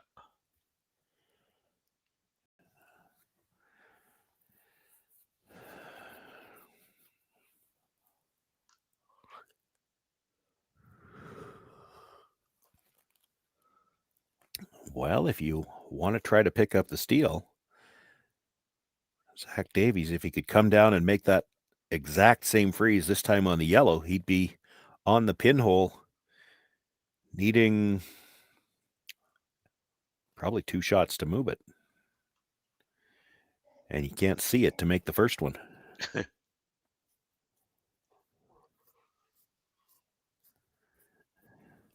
Yeah. Whatever you just threw, throw that again. Throw it again, yeah.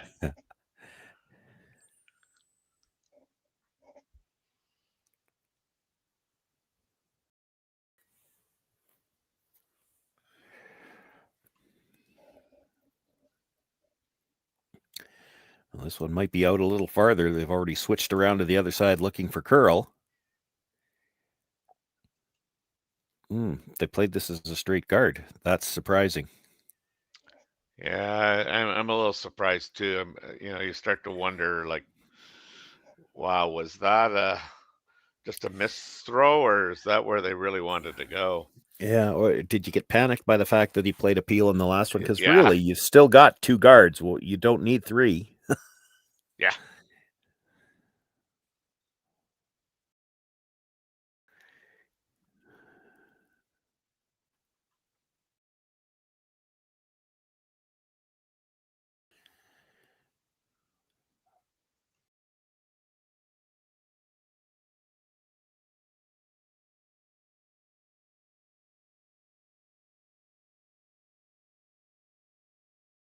Talked about throwing the out turn this time, but they're going to stick with the in. Definitely tighter line early. He's got 1. He's got 2. And he gets a shooter far enough out of the way that, Yeah. well, there's room to throw a weighted shot in there. I don't know that there's room to throw a draw from that in-turn side.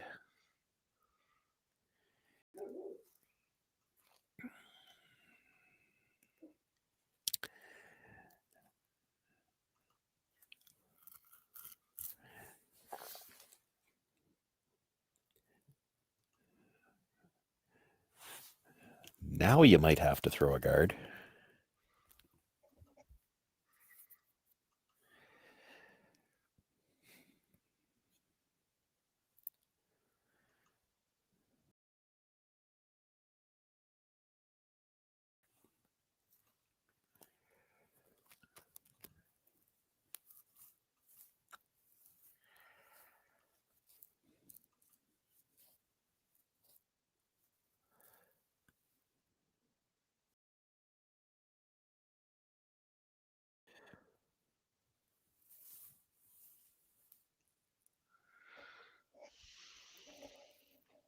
This is a long ways out there. Mm-hmm.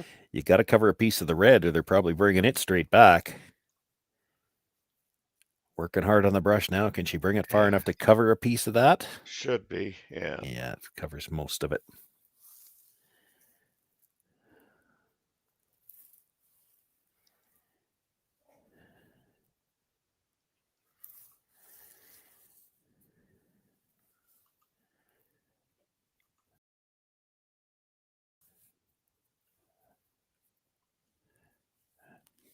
Cory Dropkin looking at the run again.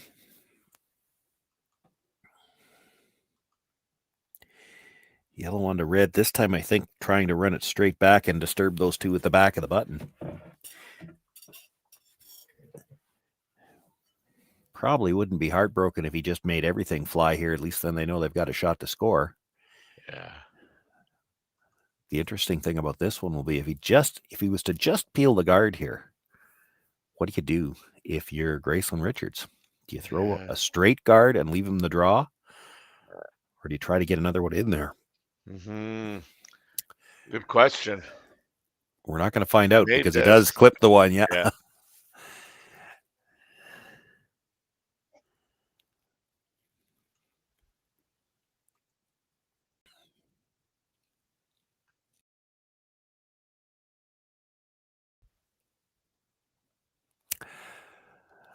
You know, I hope they take a minute to talk about this, because what are you guarding? Like, he doesn't have a shot for, they don't have a shot for 2 if you don't throw.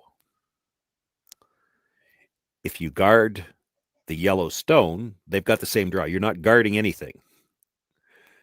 you may as well freeze to it. Yeah. Like, they've talked about trying to come tighter. They're trying to take away the draw path, but the way this ice curls, you can't. You can't take away the draw path without leaving the nose hit. So if you can't guard anything, why not freeze to it? Yeah.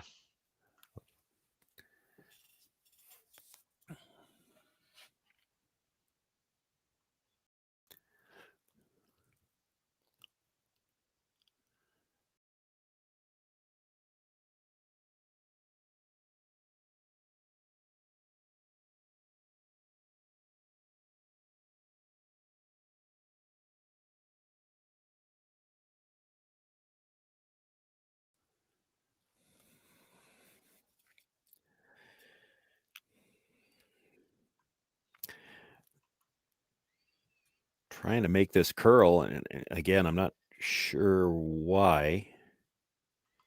Like, the hit was never for more than one. That didn't take the draw path away at all. Oh, that's right. Yeah, I'm not sure why they didn't kind of come right in. You know, it looks good because you guarded the rock in the back of the button, but it doesn't change your shot. Like, this is the shot she was probably playing if you didn't throw. She could hit it if she had to. The problem is the yellow's not going anywhere, and you wouldn't have anywhere to roll. So she was probably playing the draw all day anyway. And you didn't take it away. You didn't even change it. That guard's not even not a factor.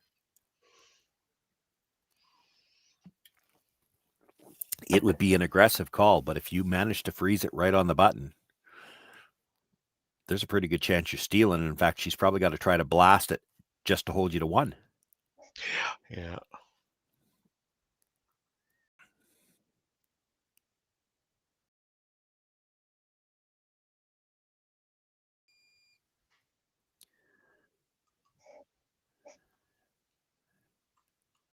Does have to have the weight to make the draw, though.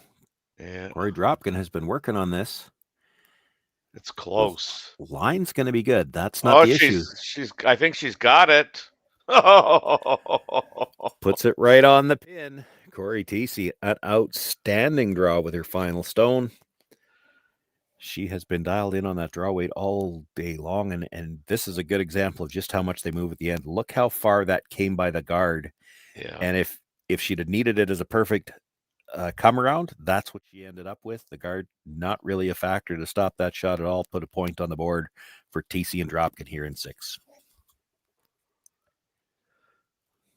Developed over a decade in collaboration with the finest ice makers this side of the Atlantic, the Pebblehead PB5 is nothing short of a triumph of sophistication and craftsmanship.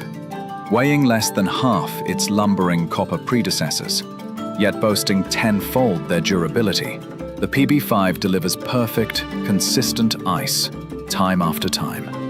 The PB5 by Pebbleheads.com, the apex of ice-making ingenuity for the roaring game of curling.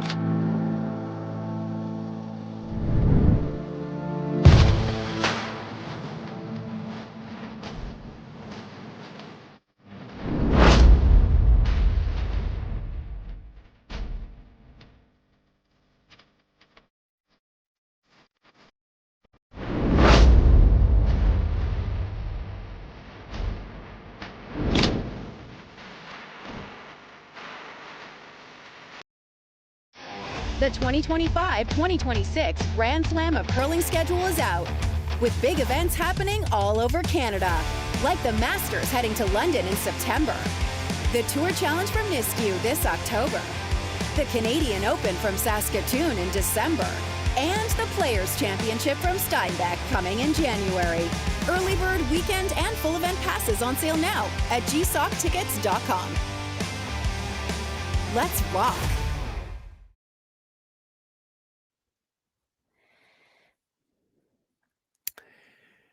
So with just 2 ends left to go here in this quarterfinal matchup, we will see our first power play. Depending on how things go here, we may see the other one in the next end.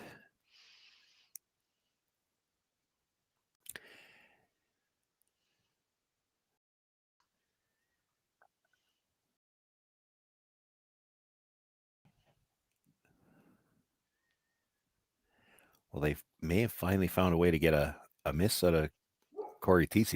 We didn't see her first stone, but it doesn't appear to be in play. So maybe they tried the tick shot on the corner guard and missed everything, or killed it. One or the other. Killed it, yeah.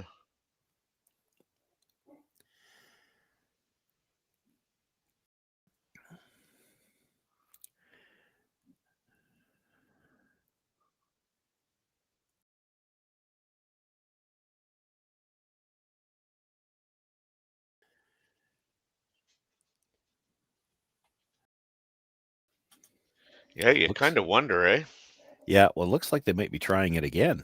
I have to assume that's what they tried in the first one. Now, either she killed it, in which case everything goes back, Yeah. or she went right by everything. But with this broom, it looks like they're playing it again. You almost think you'd have to open up that potential double. Now, he's trying to get to the yellows and move them. You cannot kill anything yet, though. Oh. Just rubs the guard, not enough to move it. Well, how greedy are you now if you're I know, Richards and Davies? Like, you try to put another one back there. You've seen the weight that Corey Dropkin can throw and how well he throws those run backs. He's going to try to run the red one back and make contact with something yellow. Or do you throw, and that might be what they're talking about right now. You could throw to the 4-foot on the open side and I mean, I think, that's been the traditional move, is to go to the other side. Yeah. At least it was in the games that we looks did like yesterday. That looks like they're talking about coming around again.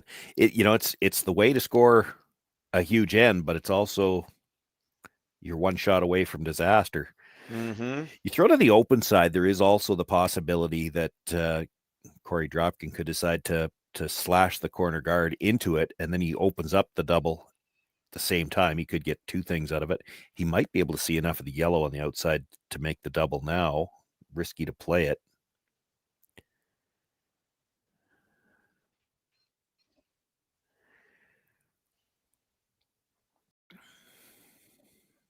Yeah, I've even seen here where they've tried to just go around and the guard and like just get behind the guard.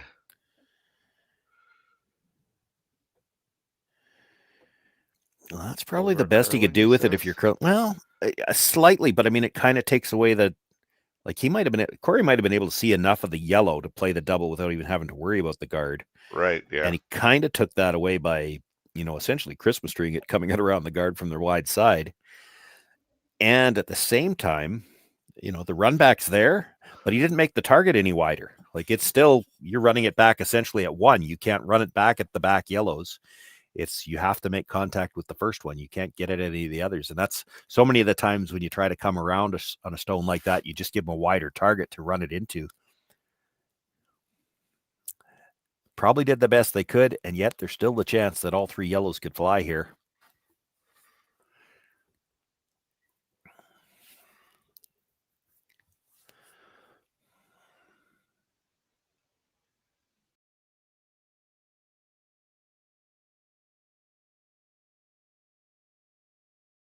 One touches the one that was just thrown. We'll remove it.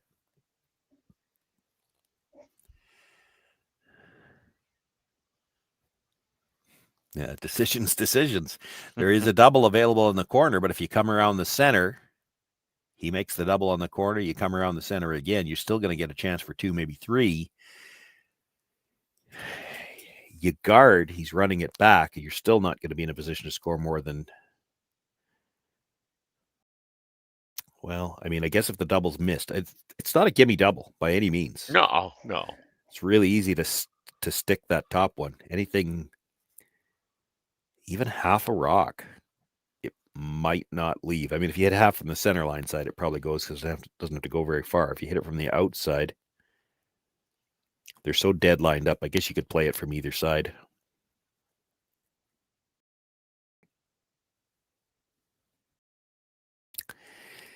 This looks like they're playing the guard because Gracelyn Richards is standing on the side where she'd be the yeah. inside sweeper going towards the corner.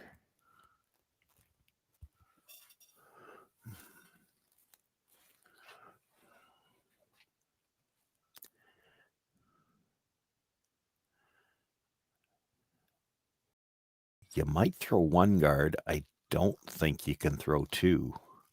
You throw one guard, Dropkin probably tries the run again to see if he can get all three yellows. But if you throw the next one, Cory Thiesse is just going to go around the center. So you'd have to come in on the next one.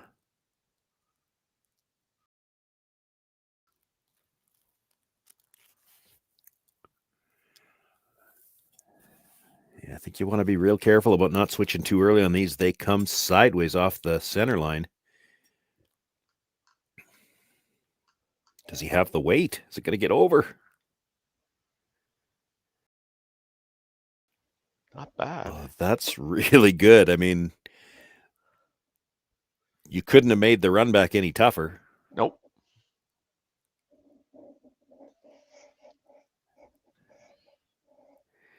He might have to decide to play the chase, but I mean, if you're Richards and Davies, you're happy with forcing them to play the chase right here? Yeah.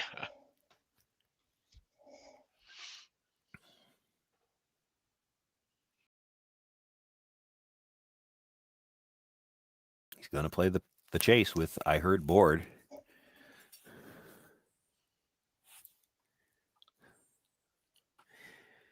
Little risky. This is a little risky, and this is where it gets interesting because, of course, you watch those. We just talked about it. The draws coming off the center line just moves so hard. But again, with board weight, we talked about this earlier. It's not slowing down the same, and it may not curl nearly as hard. You cannot afford to go buy everything here. You go buy everything here, and 4 is in play. Oh, yeah. This has got to curl a whole bunch. It's by everything. At nothing.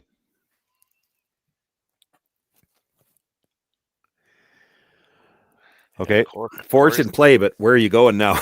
Yeah.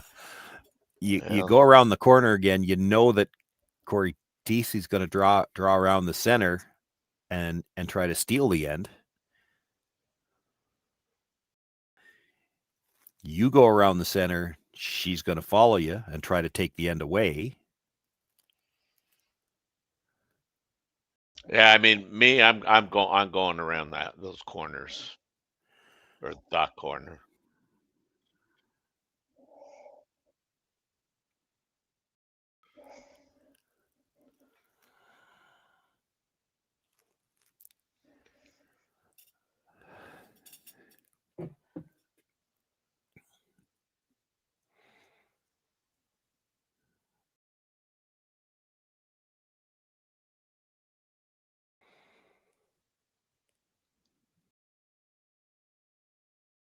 And I think that seems to be what Gracelyn Richards wants to do. Zach Davies is wondering the same thing I am, is how good can she make that draw? Can we still chase it? You make this, any good at all. She's drawing around the center. You overcurl, they might try to chase again, try to sit on the corner.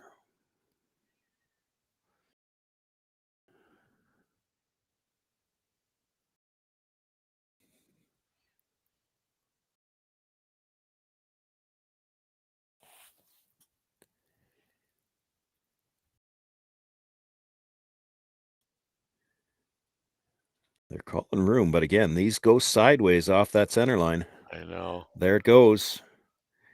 Oh, you might be warm here. Ooh, yeah. Well, this might talk her into trying the draw that way. Take it all the way back now, so that if she does freeze to it, she'll still be third. That's not a horrible spot for it. Well, pick your poison. If you're Cory Thiesse, do you come around the center,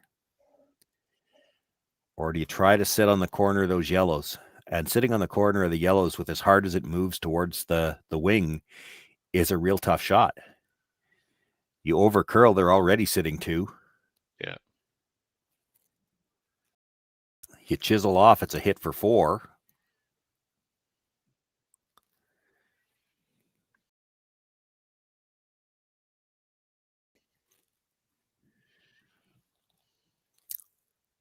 if the center guard, they're going to call timeout, talk about this. If the center guard was actually right on the center line, they might be more inclined to try to come around it. The problem you have here is that that's not quite the line that they've, the center, like we talked about last time, that draw to the button. Yeah. You play that all the time in doubles. But here you need to throw a draw to the side of the button, and it's a different line. Cory Thiesse looks like she's really prefers the chase to a corner freeze. I mean, I personally like going around the center, but yeah, I think that's the hesitation from them, is that center is not a true center. And they'd have to find a way to bury a rock that's around a guard that's 6 inches off the center line, which is just, they maybe don't feel as confident that they know how to get there. But I think, ultimately, I mean, you just have to be full 8, and you can show them literally a piece of on the over curl side. They might be talking to Kathy Overton.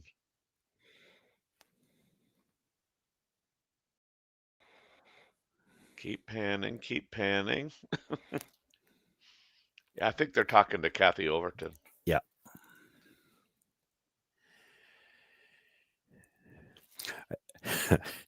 Okay, I should have done this once or twice earlier in the game. I can't believe I didn't. Looks like Korey wants to go around the center guard, but Korey wants to freeze to the corner to the rock on the corner of the 8-foot. I'm pretty safe if I say it that way. It looks like Dropkin's idea is to come around the just off center guard. Thiesse has been standing over for most of the discussion, talking about those 3 on the side. She's just maybe more comfortable drawing to the corner. And I think it's got to come down to the fact that this guard is just off center, because she has been absolutely wired on those draws to the middle. But this is not exactly the same path.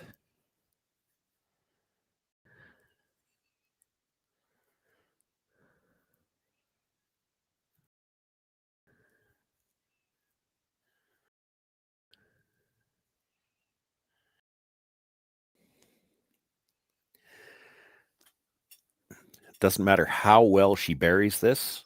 Like, if you're dead behind and you don't think you can chase it, I think score dictates that Gracelyn Richards going to have to try the run back for 3. Mm-hmm. Isn't that one at the biting at the back? Are they not currently sitting 3? Yeah, but if she buries this, she'll have to play the run back. It's the red guard. She's going to be running back. Yeah. And if she leaves any piece sticking out from either side, then you try to finesse it out for 4.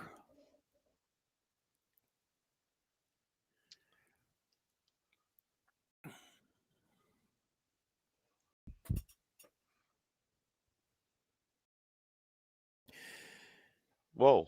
Yeah, perfect. I mean, that's all you could do.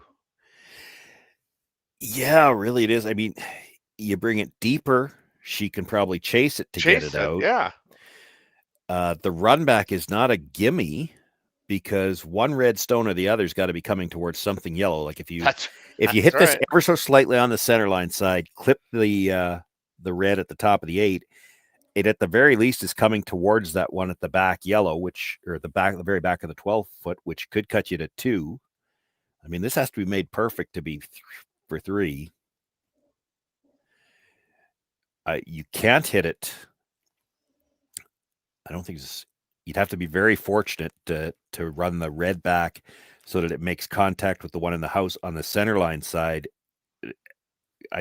It'd be very lucky to get it to miss all the yellows if it was going that direction. So you got to kind of drive this across the face. And now the nice thing, I guess, if in that respect for Gracelyn Richards, if you just dead stuff this, I think you've got 2.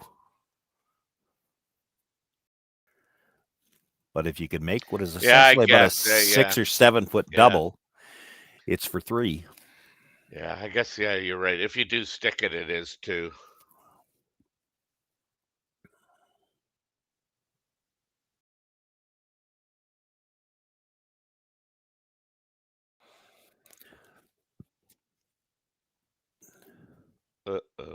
lot of rotation. This is close. It's going to Close. have to go the hard way. Oh, they know. Look at this. Oh, my Lord. The That one way was- you couldn't hit it. Yeah, it comes right across into the 2 yellows, so it's a steal of 1. Thiesse and Dropkin now with a 6-2 lead coming home. It will still be Davies and Richards with last rock, and I guess we won't see the other power play. That's right. I'm betting on it. What an unfortunate break. Hey guys, what can I get started for you today? Bananas away, regular? And I'll have the rip berry, but can I get vanilla oat milk and I'll add spinach and ginger? And can I substitute the raspberries for strawberries? Also add the chia and hemp seed, and definitely have the power booster and the collagen booster. And can I get that blended twice? Wow. For Alicia, Custom Chaos. One of a kind. You're one of a kind. Blister juice, freshly made, your way. Developed over a decade in collaboration with the finest ice makers this side of the Atlantic, the Pebblehead PB5 is nothing short of a triumph of sophistication and craftsmanship. Weighing less than half its lumbering copper predecessors, yet boasting tenfold their durability, the PB5 delivers perfect, consistent ice, time after time. The PB5 by Pebbleheads.com, the apex of ice-making ingenuity for the roaring game of curling. Live curling rocks. And this November, the best in the world are coming to Tahoe. Get your seats now at gsoctickets.com. But hurry, early bird pricing ends soon.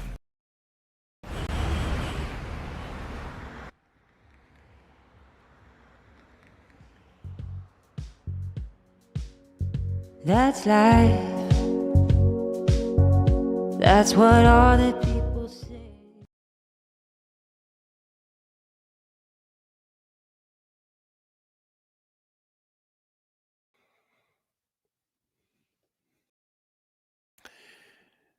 Well, as we begin play here in the 8th end, the attempted freeze to start the game, to start the end off,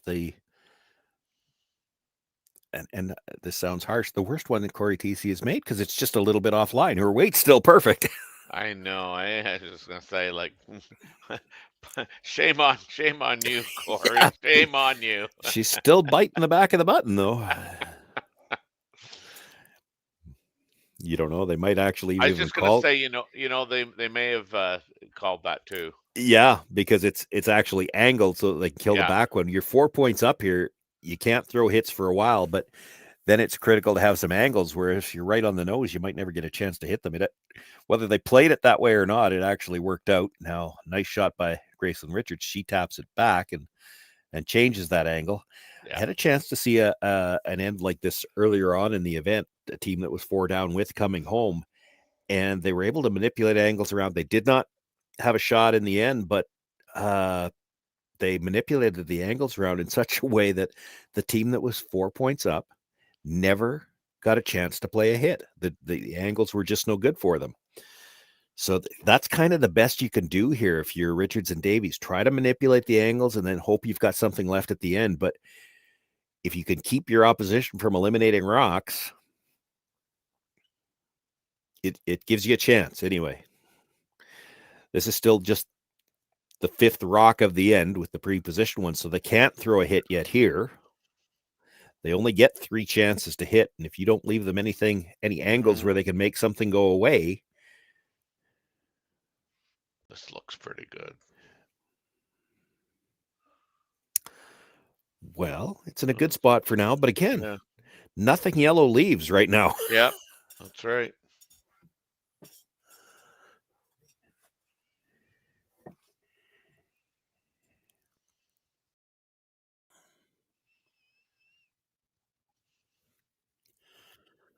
If you hit that red one on the high side, on the side that we can see more of the rock, I wonder if the drag just allows it to clip the yellow too. Maybe, but I think you're going to try to Close. change that angle a little Well, bit I here. think You want to stay gotta, yeah. corner frozen and tap it a couple of inches, and I mean, it's a thick quarter. You want to be like 3/4 on the nose of the red.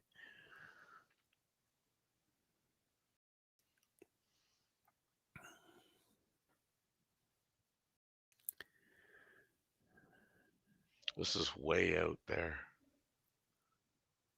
Really got to curl. Yeah.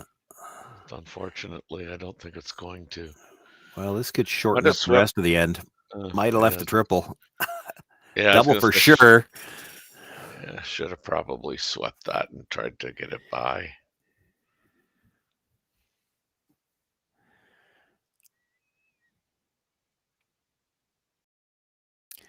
Even if you just hit the one that was just thrown right on the nose, get that red back one out of there. Mm-hmm.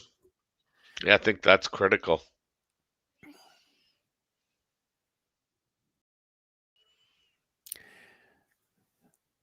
Anything behind the tee line is not your friend. I'm not sure what the timeout is for. Is he? You could actually make an argument for running the guard too. Yeah. If you peel the guard, yeah, there's definitely a triple on the yellows right now, and they've got to do something about it. And if you happen to catch something on the way by, that doesn't hurt you either. I like removing the guard myself, but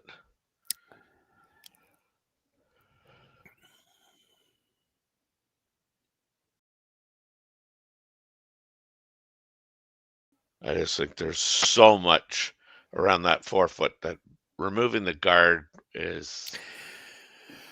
Removing the guard gives you a chance to make a play on the stone on the top of the button. And, I mean, ultimately, Richards and Davies need to look at how they're going to move that stone too. So that's right. They can't just straight guard it.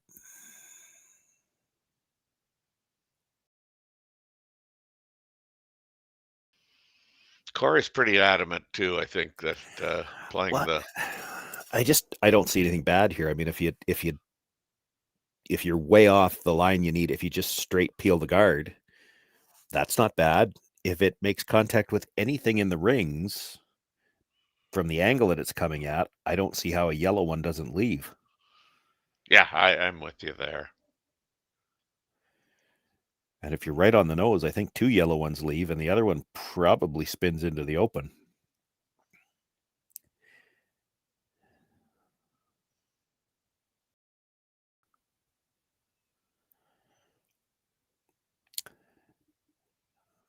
Oh, he's definitely not wide. It's close. 1, 2, 2 leave. Perfect.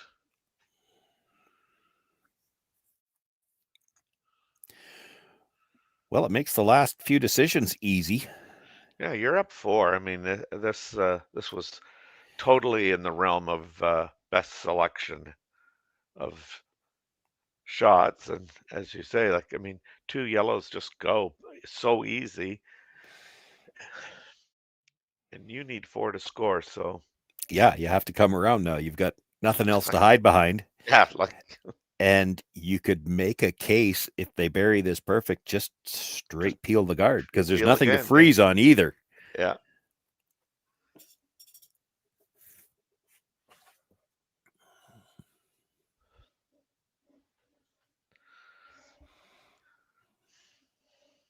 First time I've seen either Gracelyn or Zach. Certainly, I just watching Zach here throw the last. Really good, smooth delivery. Young pair here.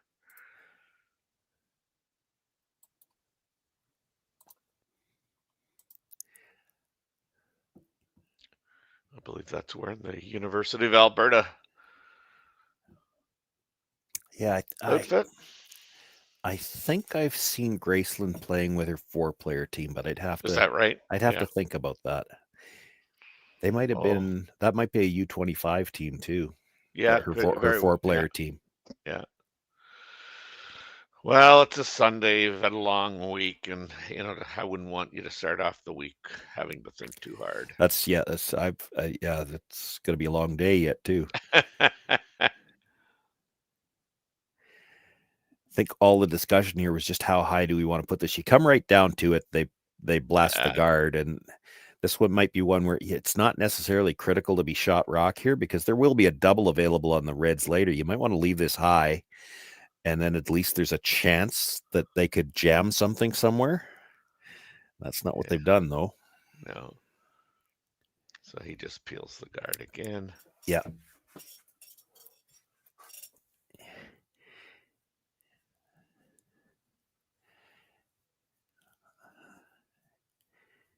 It looks like he's thinking about the run back. Yeah, I don't love that, because the only way you don't have an open shot on the next one is if you hit, 7/8 here, miss the back ones, and don't roll all the way off.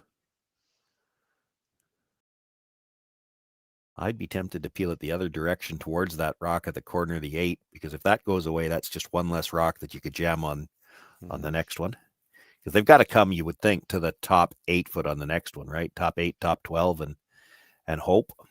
I think they would just straight peel, yeah. Yeah. But this rock, it's got to come higher. You've got to hope that it's going to jam somewhere. Yeah. I'd go higher than that. There's a double available on the reds, so you don't have to be shot or even second here. I'm not sure why you'd even think about hitting the back one. Oh, he's okay. I get what they're looking at. Try to tap it in behind the yellows, and maybe you get a jam that way. Tough shot. Yeah, no kidding. But what's even tougher is you need 4 and you've got 2 rocks to play with, and they've still got. Well, this has to come in, but I think you come in to just touch the center line, just bite the 8 foot. You do not have to be in. They keep looking at trying to come in. That you don't have to be that far in. I think you want this high enough that there's a chance it could jam on either one of those reds. The tighter you bring it in, the harder it is to jam on the one at the back 4 foot, because it probably clips the one at the top of the button on the way by. I mean, you're hoping against hope here. You need a break for sure.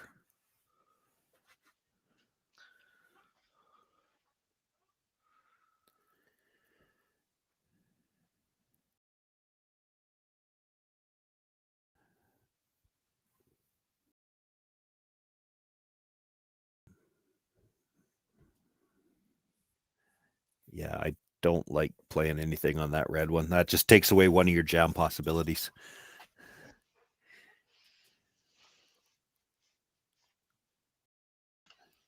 The hardest shot you can find for the least possible reward. Right, that's exactly.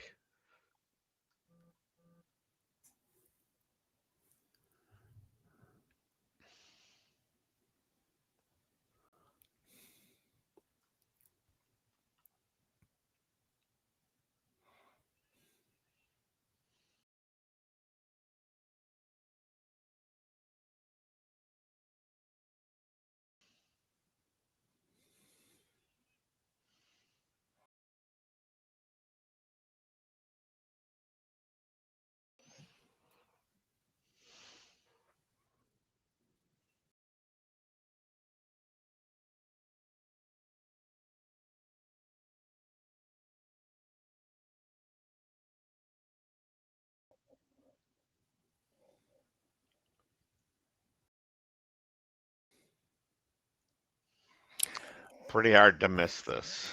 Yeah, I mean, just needs to make one of the yellows go away. Yeah.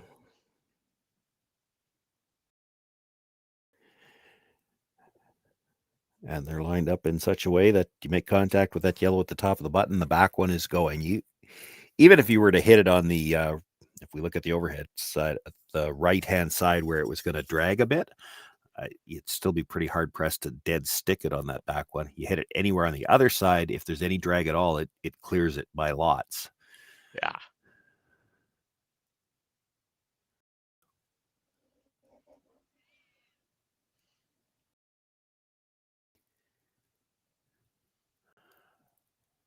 So a chance for Cory Thiesse, just make one yellow one go away, and they will move on to the semifinals.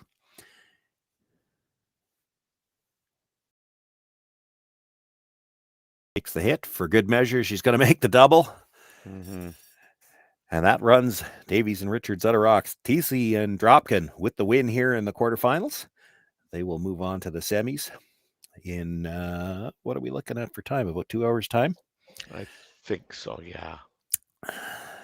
So on behalf of myself, Sean Joyce, my broadcast partner here this morning, Terry Corbin, and our production what do we call him? Production manager? Let's just call him on production, Connor Sims. It's been a pleasure to bring you this quarterfinal game, as it's been a pleasure to bring you the event all weekend long.